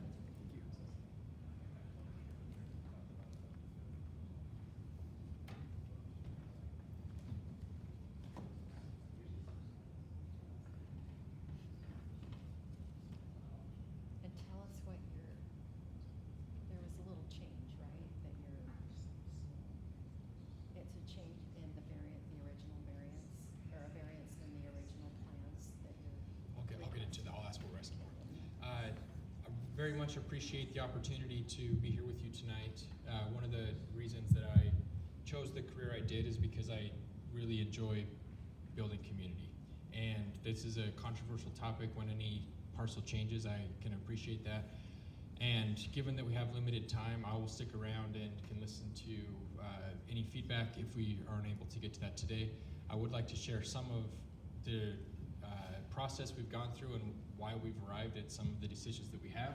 This is one of the most prime corners in the city with the track stop right on 4th. 9th East is obviously one of the great north-south streets that we have in the city, and there's a lot of public infrastructure that we're trying to take advantage of. What south is this? It doesn't show on the slide. 400. North south. That's right, the old Office Max location. So I'm with Cole West. This is a proposed project for University of Utah students, and there's very little purpose-built student housing. I've heard, as I've met with several in the neighborhood, the concern of students in the homes that are rented. This is really an attempt to try to bring students to a specific location where they're living all over the city right now, but there isn't much available specifically for students. So I have not built student housing before, so we've partnered with the group who does this across the country to come in and help us execute. It's a big site. It's almost 2 acres, and the reason that we are going to design review is because any building that's more than 200 linear feet needs to go to the Planning Commission. So that's what we're asking for, is an exception to that. And what we're trying to do is really create a different experience on 400 to break up the massing. So we're trying to pull the corner up and set back that section B, and then we've got a 40-foot gap that pulls back 60 feet, and then have a different use in that section C. So the base of the building is 2-story, and I'll get into the materials and some of the colors, but just this shows some of what we've attempted to do to break up that massing. Is all the ground floor retail? I'll get into the ground floor. All of it, 100% of it? I'll show you the ground floor use. What about parking? Let him finish his presentation. I promise you that I understand there's lots of questions. I am going to stick around and can answer questions. So what we are proposing, we've looked at lots of different options on 400 South that could and in some areas are very successful retail. What we think is missing is some community gathering area that we want to incorporate into the community, and a little bit more of a nod towards the arts. So on the corner of 4th and 9th, this is where we're going to have a space that I'm really excited about. We've tried to talk with the different organizations in the city to get feedback on what is missing and what they think we could contribute through the building. So we've talked to the Gallery Stroll, spent a lot of time talking to Salt Lake Arts Council, the University of Utah Art and Art History. There's a lot of departments up there that have growing enrollment, and we think could be a really interesting space for students to be able to congregate. And then UMOCA is relocating, and they're unclear where they're going to be housed while their new facility is getting built, and we think this could be a great option for them on a temporary basis to come in and share some of this space. So we are going to have a variety of rotating gallery space with some workshop and studio ability to come in and engage with the local art community, engage with some of the students who are interested in the arts, and maybe inspire some students who wouldn't have otherwise considered art, as this is really the theme of the building. On 900 East, we're proposing these opportunities for art to engage with the public and the streetscape. So this will be in the windows on 9th East. We will have, depending on, there's still a lot of discussion over the curation of the art that will be in the building and whether that's going to be rotating or permanent. And there's pros and cons to all of that, but we are trying to create something that doesn't necessarily exist, and what we're trying to lean into with engaging more of the arts, that we have a great city for that, and there's lots of great locations. We think incorporating this into students and to housing could be a unique opportunity. There's also a community garden nearby, and so we're programming this to try to engage with the opportunity to have some potting classes, to really come in and engage with a space that isn't otherwise accessible in the community, at least in this neighborhood. And then in the corner, we are proposing having a large floral installation that will really pull some of the local wildflowers that we have in a nod to some of the garden whimsy is the theme and inspiration behind some of the interior of the project, and we think that will be an interesting space that will be very visible on the corner there. The cafe is just inside of that art studio space, and I'm going to get into what that looks and feels like. We think this is a great opportunity to pull the building back and really have public engagement out on the street. There's not a lot of that currently. A lot of the buildings are up on 400 South. So the interior of the building will have lots of seating, as you can see here. Some of it will be more casual and passive, some of it more active. This is the outdoor plaza that we are excited to engage both the students who are living there as well as the community to come in. Are And you operating the cafe? we're talking to different groups about whether we keep it in-house or whether we have a separate operator. And some more of the seating area that would be inside that cafe space. We also have some interesting opportunities to have some murals, both interior and on the south end of the building. So this isn't a great representation. That top photo shows a portion of the wall that would be an interior mural, and then on the south side we have some great opportunity to create some there as well. I've talked to the University of Utah. They actually teach a mural class, and there are students who will be creating a mural in Murray. This building would be out several years, so I'm trying to get on the schedule for the mural class to come in and really connect with the local muralists who we've engaged in. We have a great pool of really talented artists who could also What's the participate. setback from the property line to that mural? So this is on the south side Yeah. of the building. I think it's It's really tight over there. I don't have the. I'll look at my Okay. drawing set. Let's see, on the It's the north side. west side of the site, the units that face 400 South we're proposing is ground floor residential. One of the reasons that we're excited about this is to really create more pedestrian engagement and street scale walkability. As you know, 400 South is mainly a corridor to facilitate traffic and with the fixed rail. So it's great at moving people, but it's not as inviting for pedestrians to experience. We think this could contribute to that. Really create almost a campus-like feel with some of these stairs and the landscaping as we pull the building back to try to further engage with interesting walkable experience. That's actually the north face. Correct, yeah, the mural will be on the south, yeah. This is kind of an aerial, as you can see down into that plaza. The cafe is kind of in that middle there, and then we also have the building setback that would be part of that indoor-outdoor. A lot of the arts that different members of the community would engage with wouldn't just be in that corner, it would be kind of throughout that whole building. And because of the seating area and the landscaping, we do think that's a unique offering for Forest South that we're excited to try to bring to On life. the previous project, that was a driveway entry, so there's no Correct, so we, entrance off of Forest South now? correct, so our Excellent. only ingress egress is on 9th East. We do think that activating 400 South is very important, and when you have one of the main garage entrances, that would create a different experience for Yeah, that's smart. feeling of safety there. How many parking spots do you have planned on that footprint? 170. Not very many.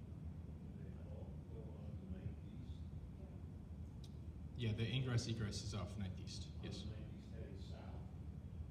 You can head north, there is room for a left turn, but Yeah, you can go north or south on 9th East. And how many units total?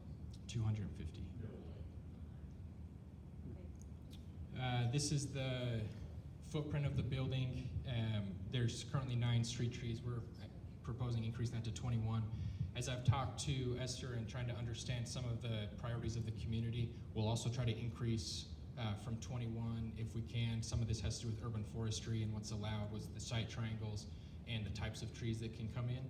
But we are aware that this is something that the neighborhood feels strongly about and trying to accommodate more of.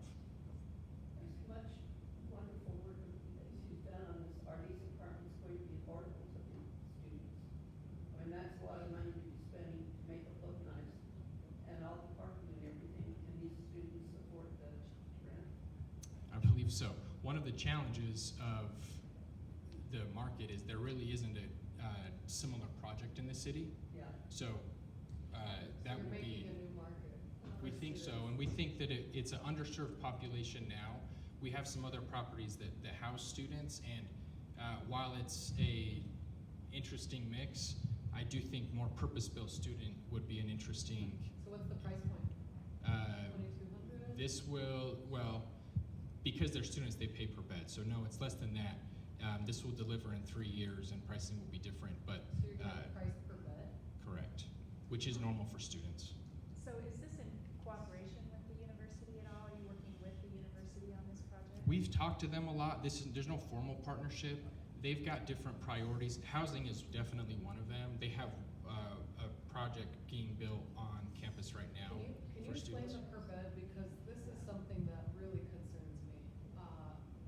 I'm hearing exorbitant costs for students, and per bed is more profitability in IRR than per room. So can you Well, it explain? depends on how much it is. Yeah, so how much? Well, per bed? So if you charge per unit instead of per bed, then it would ultimately end up at the same because the students are splitting it. So because there are different students each signing a contract, that's why it's a per bed, but the per unit would be the same. $1,500 and you're sharing the smallest bed. So is it $1,500 per bed? It depends on how many, how large. There's different sizes of units, and it would be as low as $1,250 right now is what we're anticipating. It's not a boarding house type thing, though, they're apartments? Correct. They're Yeah. So self-sustained or self-contained apartments? correct. But when you say per bed, it's like 1 bedroom or 2 bedroom contained apartments? Forced That's right. roommates. Okay. Forced roommates. But that's what a dorm is. It's college, you guys, it's college. For Yeah. students, right? I'm going to stick around. I know there are lots of questions. I will stay here. There is another presentation. I think that's about it. So maybe we have a few more minutes. I am trying to pull people into the community from that intersection. So try to make it more inviting on 4th and And 9th. the cafe is open to the public. to, Correct. Like us, those of us that can walk up the sidewalk. That's right. Is there retail on the bottom as well, or just? That cafe is the retail, and then Is the art that, but there's not like studio and shops. makerspace. That's right. It's actually, okay. I do think that this is a vast improvement and better than a lot of the stuff that we have seen. But you talked about community garden and that sort of thing. Is there space there, or I noticed you had a rooftop amenity area? Is there space for a community garden on the property for students? We have some in the courtyard. Let me see if I can show you where that would be. So in these courtyard areas, there's some space for community gardens, but we actually like to pull the students out and engage with the existing community garden across the street. So we're not planning to have a large community garden here. We'd like to get them to It's engage. very small though, the community garden across the street. Yeah, and I don't know how much engagement there would be. Those benefits are not wonderful for this Which project. public garden are you talking about across the It's street? it's the one that Esther did with, At the Oh. hospital, behind the with the hospital. hospice, yeah. Behind Oh. ICE. Yes. Behind that. That's where they'll go Yeah. have their parties. South side. On the south and on the interior, we're also trying to do a mural. Well, now, but there. There's no sidewalk there? Correct, yeah, it wouldn't be something that you would walk back and observe. It would be something you'd see.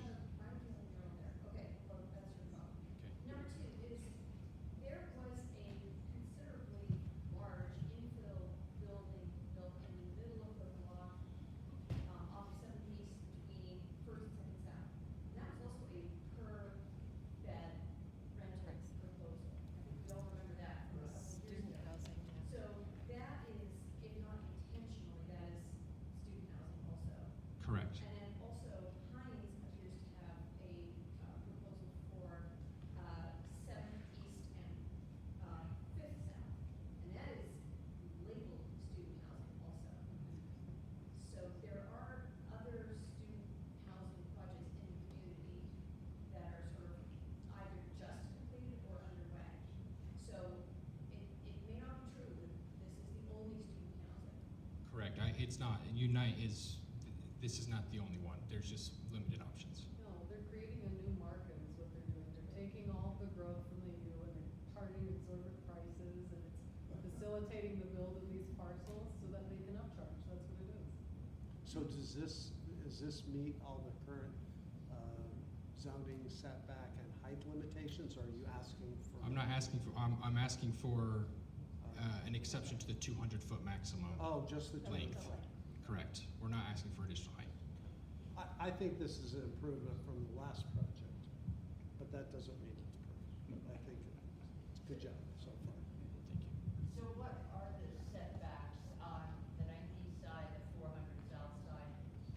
Yeah, so they range from 11, and sorry, this is hard to see, but they range from 11 feet up to 40 here in where the cafe patio space is. 11 feet from the sidewalk? Correct. Yes. And are students only allowed to live there, and how do you define a student? Yeah, there's not a requirement that you're a student. We're just designing it for students. I learn stuff all the time. Do you want me to keep going? I can keep. Okay, yeah, it's time. Okay. I will stick around, Yeah. please. I'll be here to answer questions.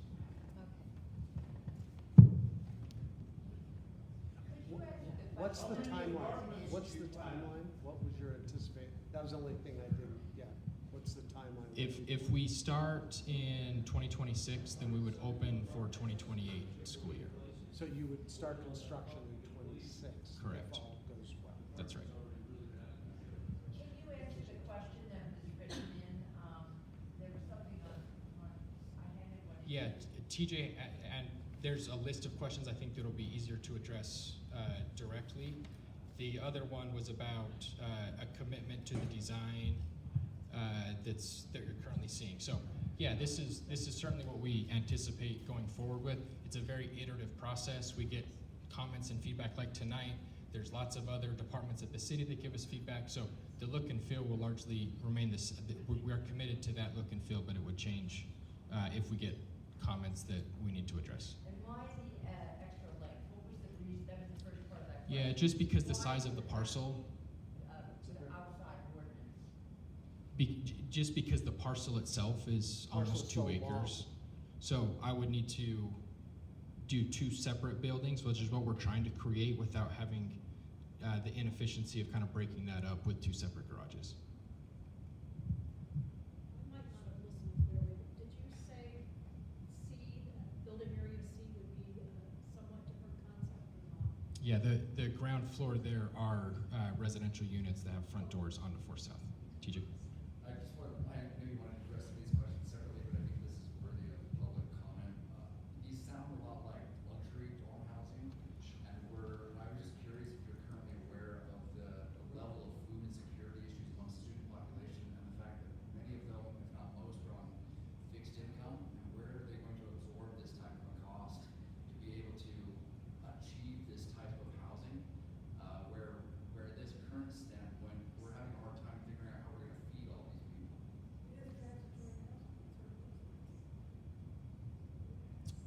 So I'm not exactly Well, I following mean, the question. Do you see that this is affordable in terms of housing for students where we have a current problem with food insecurity amongst the student population, where they can't continue to afford, they can barely afford the current housing, let alone the cost of food increases and the cost of living increases that are occurring?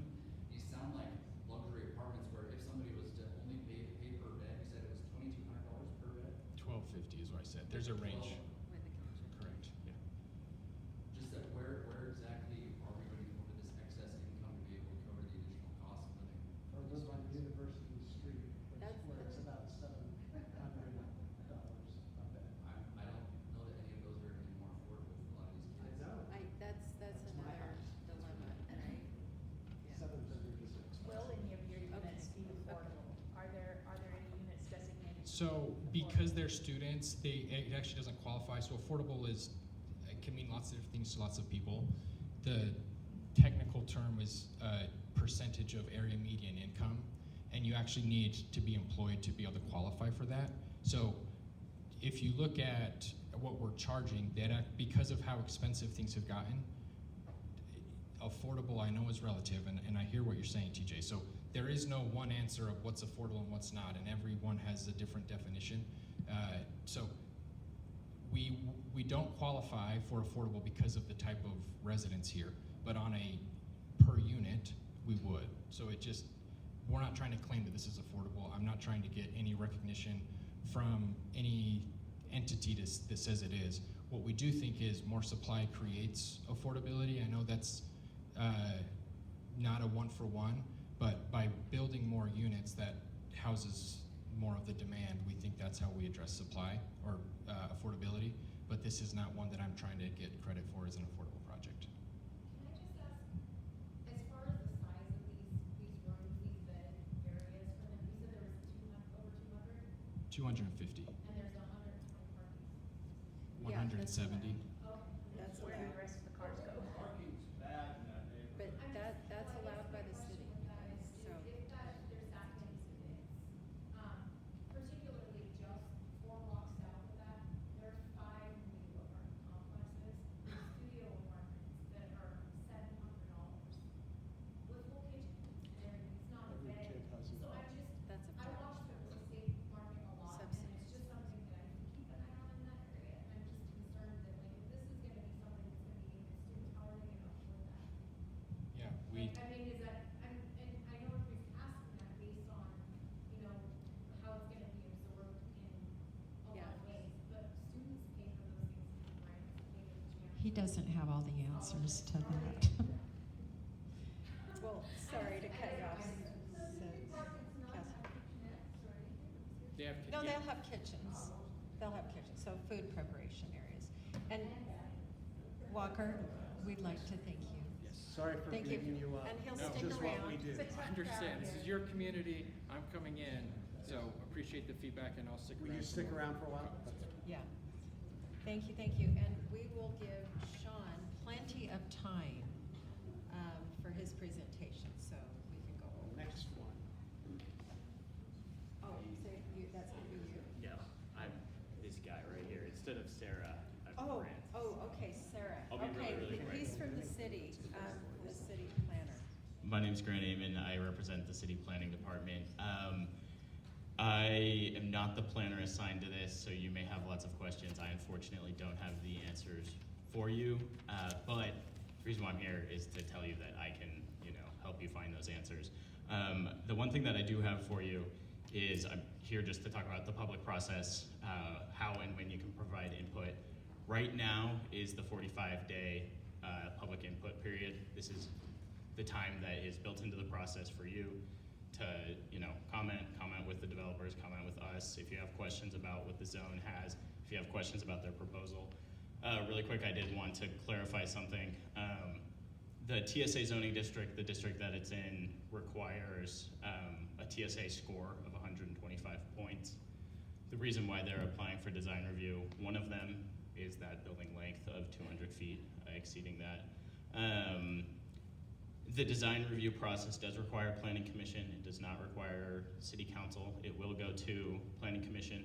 We don't have a date for that yet, but when we do have a date for that, notice will go out to everyone within 300 feet and then email servers as well. And then we have another item. Tell me your name. My name is Grant Amon. Thank you.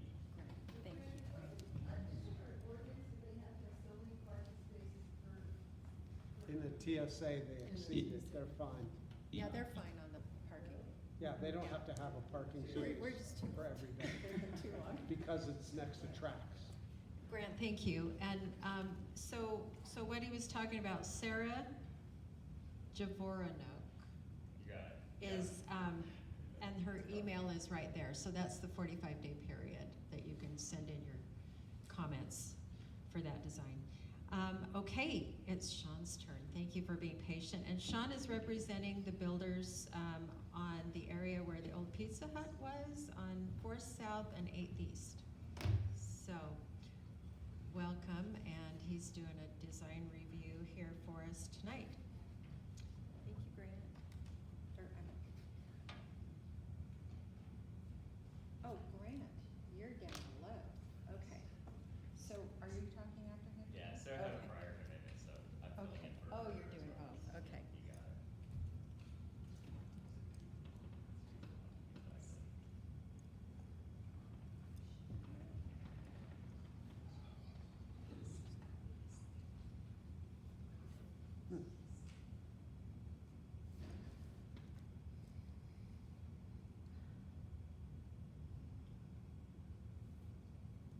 bear with me just 1 second. You'd think I'd be ready to have them sat back there. Too much fiddling.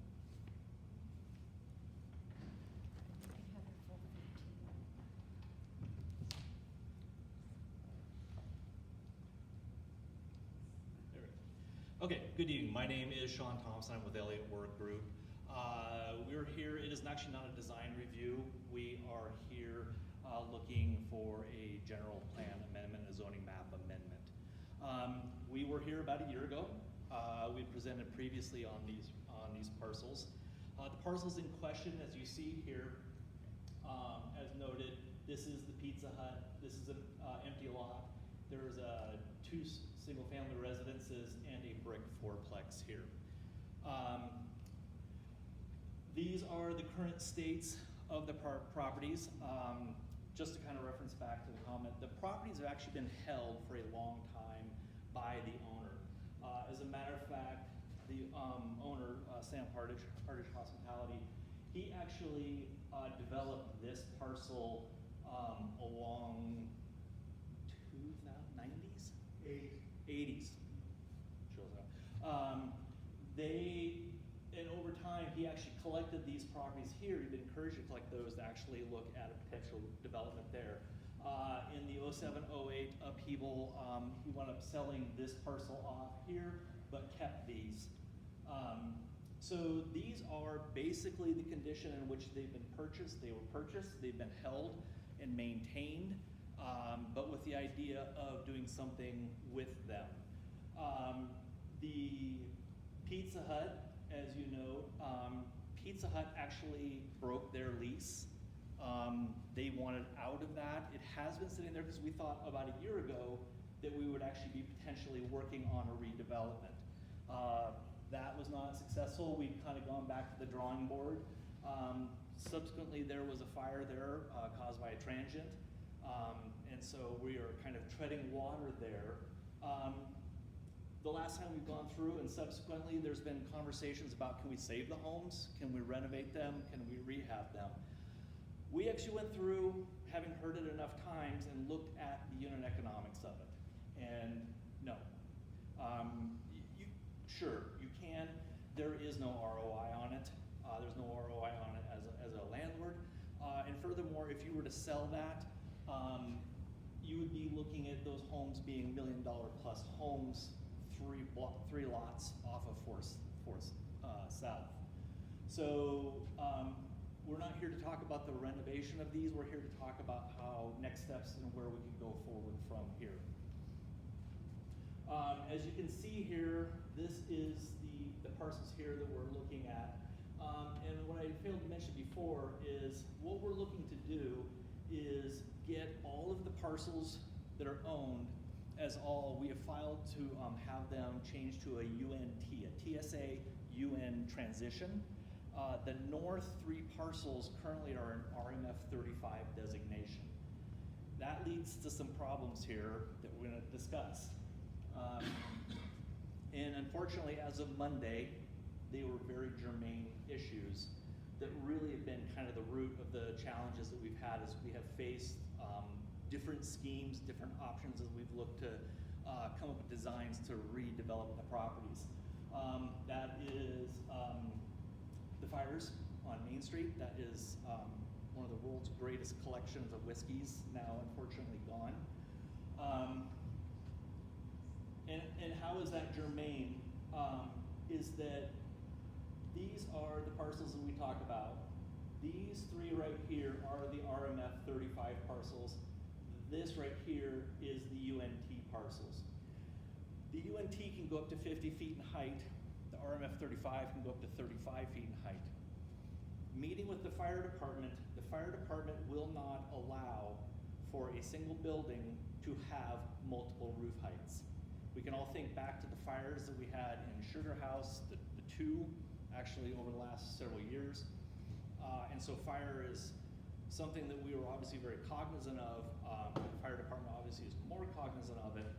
And in those discussions, which unfortunately they proved very spot on, is that we cannot have a consolidated building here.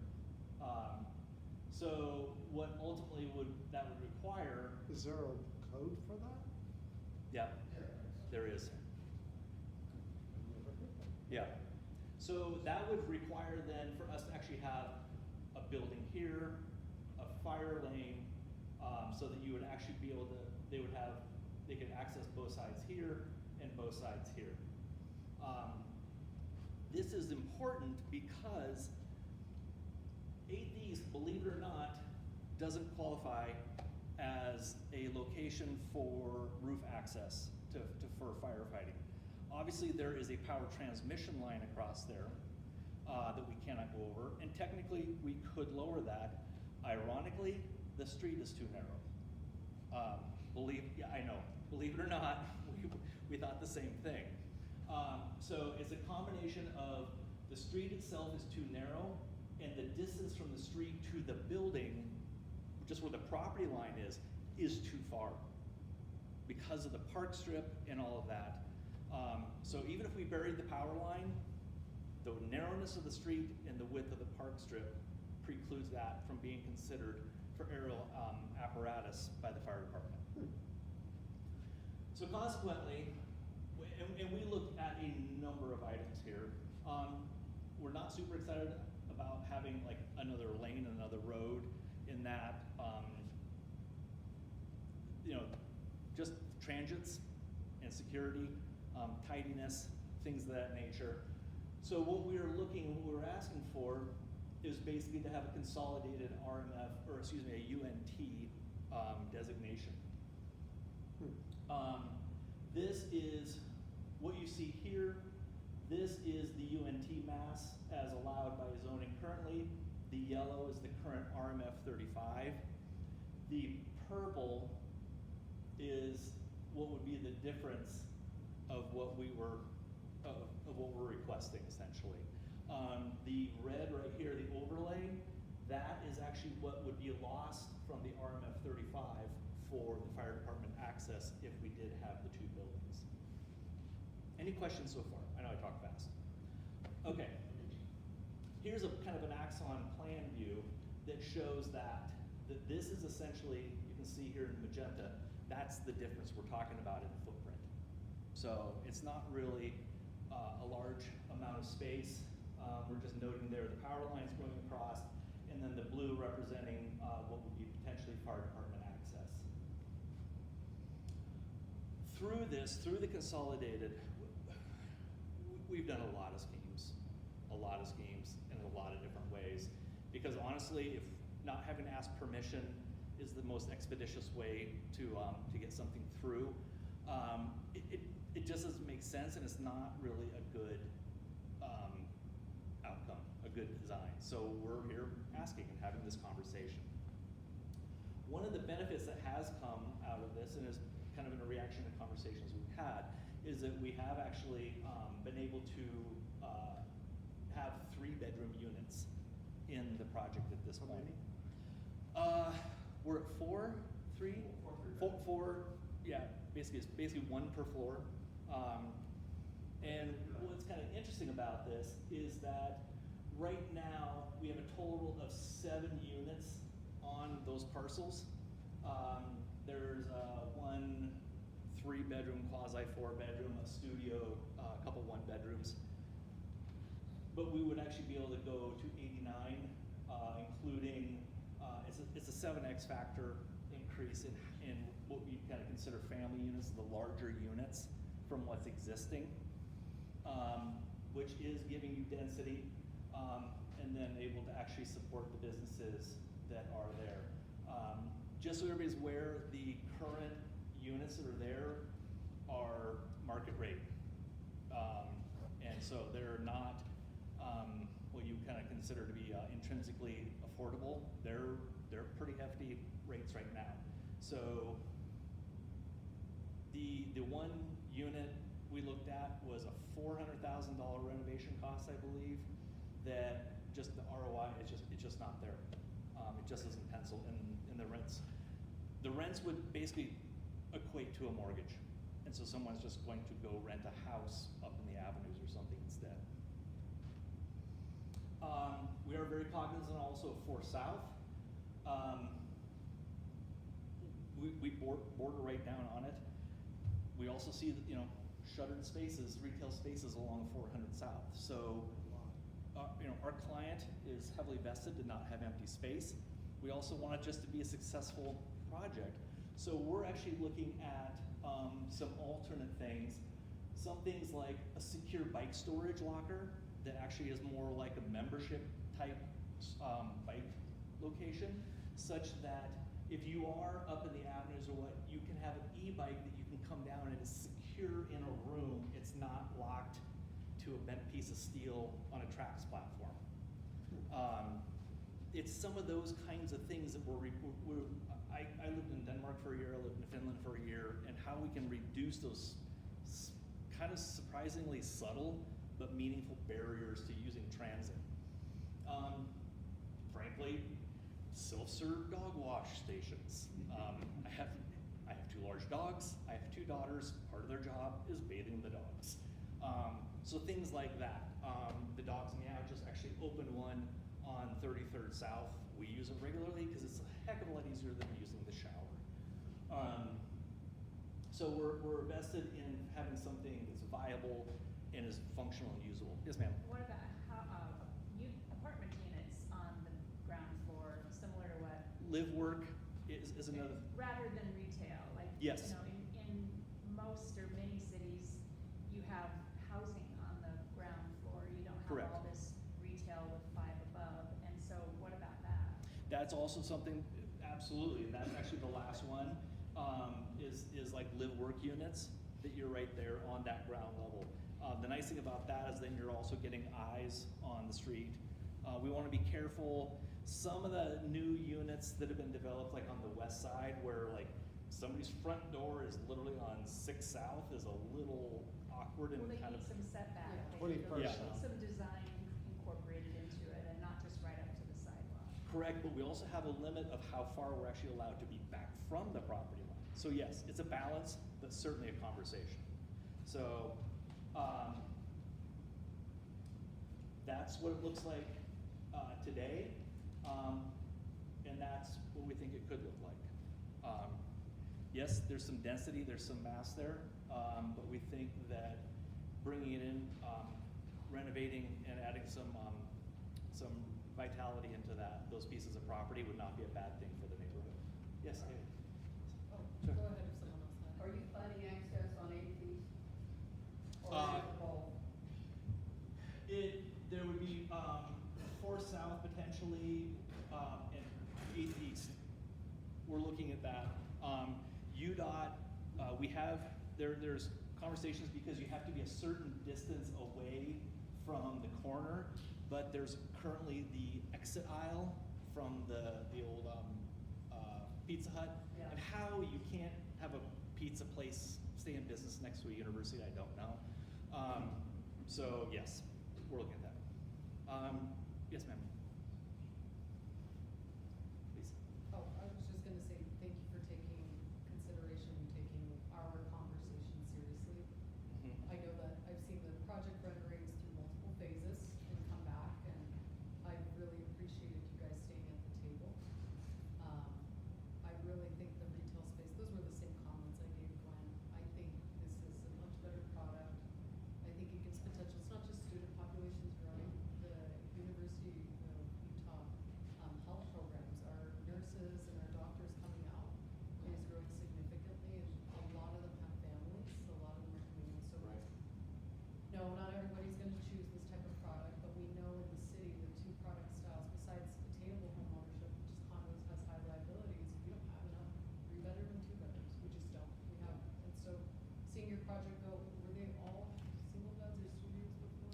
No, we had twos. We had studios, ones and twos, but we've kind of bumped up the factor there. Yeah, and so I've appreciated that evolution. I know you have economics to make sense of, and I'm empathetic to that, but I really do think you put a lot of effort into this and to seeing it through. I think this is a much better product. Thank you. We appreciate it. Sean, our balcony is really helpful. If you look straight across the street and towards 7th East, the ugly one with the Corten in white, I hated the white, but there are balconies and there's just bikes and crap on used to love balconies, but they have to be big enough to be usable. I think you should get rid of the balconies. So, And Higher maybe, than and maybe do a rooftop. No, they need a. we do have a rooftop, we do have a rooftop amenity. I mean, the views are gonna be spectacular, towards the mountains. But also just like on the, because they're a legacy owner, they hold the property, so they don't flip, I remember You know, Sam still owns the first hotel he ever developed. Barring another like global meltdown, you should keep it. But to that end, like we've got bike storage, secure bike storage for the tenants, because like I know what I've done with my bikes in apartments, and Right. they don't want me doing that. So just providing like secure storage and like a maintenance stand keeps grease out No, of your units. I dig it. I'm just saying that Yeah. a balcony that's not big enough is not a balcony, I appreciate that, John. right? Yeah. You put a chair on it, you can't move. We are parked 1-to-1. How many silence? So we're at 87 units and we're at 88 parking stalls. So you have one extra. I'm sure we'll lose it to a duct at some point. The only thing that I worry about is Third South and 8th East, that intersection, because there are multiple accidents on there. and Third South?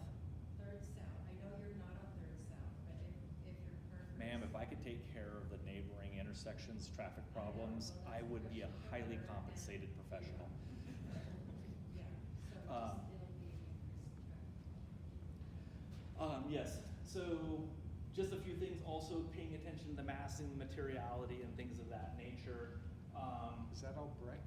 Or is that? Some, yeah, it's a mixture of brick, it's not all brick, but there is brick, and then even like, you know, there's Linden. So, keeping the scale up. There's enough slope to across the site that by the time we get to the north end of the site, we lose almost a story. So it's 4 stories on the south, it's 3.5, 3.25 by the time we get to the north. So. Did you increase the setback on the street, on that little street? It's. You could. You wouldn't like to. You want to maximize square footage. You got it. There is a pro forma that I have to meet for the man in the backseat. Breaking up, again, attention to detail, some of those kinds of things. So, yeah. Questions? Why yellow? Why what? Yellow. Why not? Why not? I don't know. I don't I'm mind just it. curious. Yellow you see there's actually. Just breaks it up. Is it wood? Yeah. Okay, I better than wood.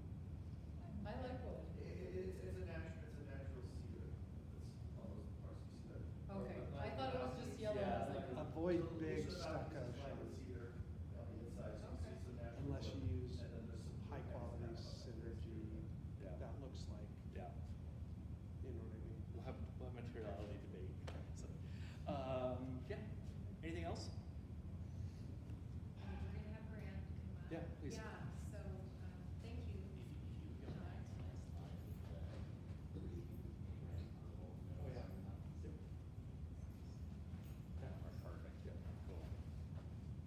All right, this one I am the assigned planner on. And again, please, this is also during the 45 open engagement period. We're short on time tonight, but please feel free to call me tomorrow, Monday. We can absolutely talk if you have any questions. That's my job. Happy to help however I can. One thing that these guys have not noted is that this project has already been through this process. It has been to Planning Commission. They received a negative recommendation from Planning Commission after my department recommended approval, and they said, "Hey, that matters. We're going to go back and try again." And this is the product, the result of that, which I think is pretty cool. It does currently, again, going over my public process and how and when you can provide input. We do currently have a scheduled Planning Commission meeting for this item. It is September 24th, and we're going to try and make that September 24th. Again, if you live within 300 feet, you'll get notice before that meeting, but that's the date that we're looking forward to. And then taking a step back, this is just a rezone. And I wanted to come back to this because today we're actually not talking anything about the blue. And during that meeting on September 24th, we will not be talking about the blue area there. Our meeting on September 24th is just regarding those purple properties. And it is important to remember, our rezone process does not require anywhere near this level of detail. And that's purposeful because we do want to focus on the reality that of zoning nuances, that we have an existing zone, right, RMF 30, that has a set of rules, a set of uses that come with it, and this proposal is changing that. It is going to a different zone, there's a different set of rules. It's fantastic that we have this level of detail, definitely not required. And when it comes time to planning commission, questions that concern, this blue part will be more limited. And I say that because we heard earlier, buildings over 200 feet will require design review. We're not there yet. We're sort of a step before that with this rezone. So there will also be time for public comment during that. And then the last thing I'll say is September 24th is the Planning Commission meeting. This item, a rezone and a general plan amendment, those are legislative items. Those do go all the way to City Council. We don't have a set date for City Council. It has to go to Planning Commission for that first. But so that there will be 2 times for public comment periods, and that is it. The 2 gentlemen here in the back, they're also associated with this project. I've been working with them. I'm one of the architects on the project. Hey, you got a brief hint. They definitely know their stuff. So if you have any questions about the project, feel free. Is that building face 200 feet? It face 80. No, he wants the length, Dallas. What? The length. The length of that The building? length of the building is 272 on that. So you have the same problem that the Yeah, other that's why- project has? Yes. Yeah, and that's So why we're look at the submitting building under the form. UNT, Yeah. and so we had the same issue, yes. So if you look at the building form where that red mark is on the building, we could step the building back to create kind of a visual break between, that it looks more like 2 buildings, but the parking garage and the lower floor connects all the way across. Where's the parking come in and out? There are 2 spots that enters. There's a main level parking that happens in the back that enters off of 8th, which has, it has 22 spaces, and then the remaining 60 or so spaces enter off of 4th South. So it's trying to kind of break it up that you don't have a large amount of, the most amount of the traffic is coming off 4th, and then the smaller amount is coming off of 8th. So basically, it's a parking garage that doesn't connect. It's a split one between 2 levels. We're taking, So we have one, I have to look at the numbers, I think it's 88. yeah. So, And that's well above our requirement. Yeah. No, it is, yeah. it's a non-communicating structure, so they're 2 solid plates, Yeah. which makes it more efficient, so we don't have the ramp. 3/1 or whatever. No, I'm just, well, anyway. And then also, if you look at the plan, if you're looking at that, can you flip that back to the east side? Here. Actually, that used quite very good show along the sidewalk. From the entry to the building right here, where the man is standing here in a white t-shirt, has that. Sorry. Units on the ground level, which have ground floor patios and dark spaces. Oh, nice. On A base to kind of activate that street. Okay, that's what I was asking. garbage is internal? Yes. Yes.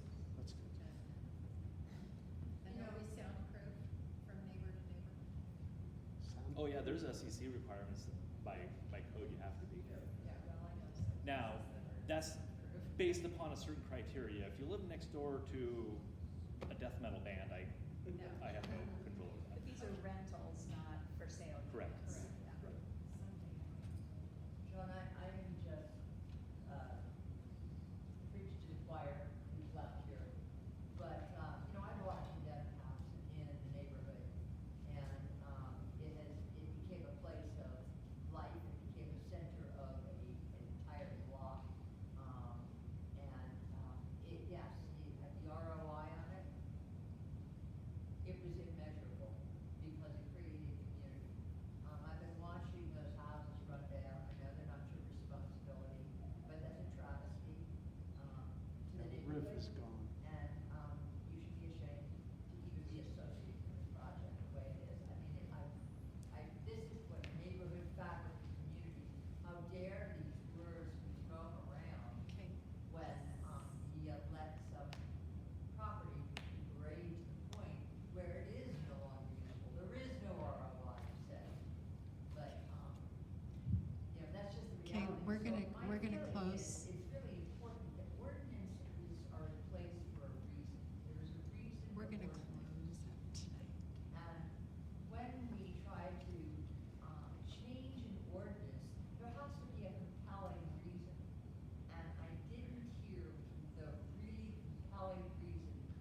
think Sean's done. Uh, Yeah, but I don't wanna get into a lot of stuff.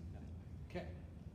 You can, do you need to say something? No, all I was just gonna say is just, I'm an architect on the project. I used to live in rented for years on 90s. Everybody used to live here. And I bought a small property in the Actors, designed and built on it. I live here in Salt Lake. Salt Lake's my city. I spent 20 years of my life here, and I want to be proud of what we're doing with our city. So everything any feedback we can take and make something better, and Yeah. make something that gives back to the community, that's important to us. And I'm good. not a developer coming from outside the state saying. Thank you, thank you. I'm part of the community. You've Thank you. worked hard on this project. Yeah. You have. So I'd like to thank everybody for coming, and we're over. Sean, thank you for presenting, and that's the end of our meeting. Thank you for, well, and they're here to talk if you'd like to talk further. Thank you.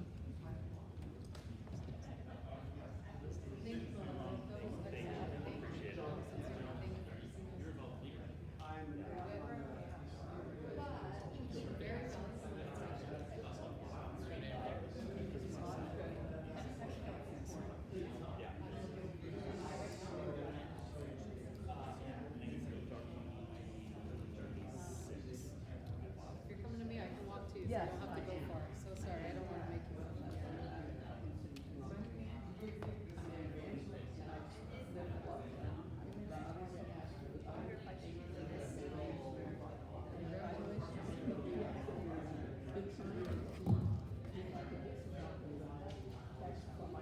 Oh, yeah.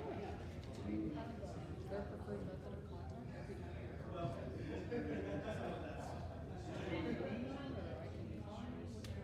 Could I get your number?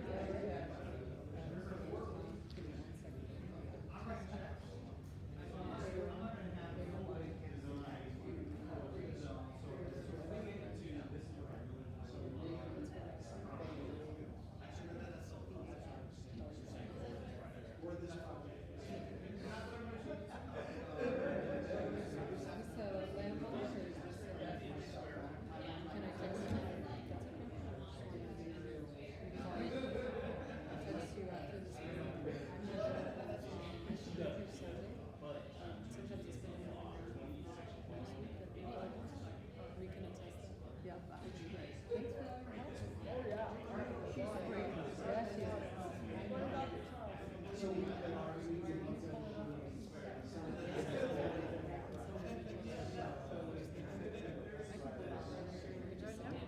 That's what he wants. Oh, awesome, yeah. Yeah. Let me pull it over here. Yeah, let's do the foyer. It's not the Charleston now, it was the Charleston, it was,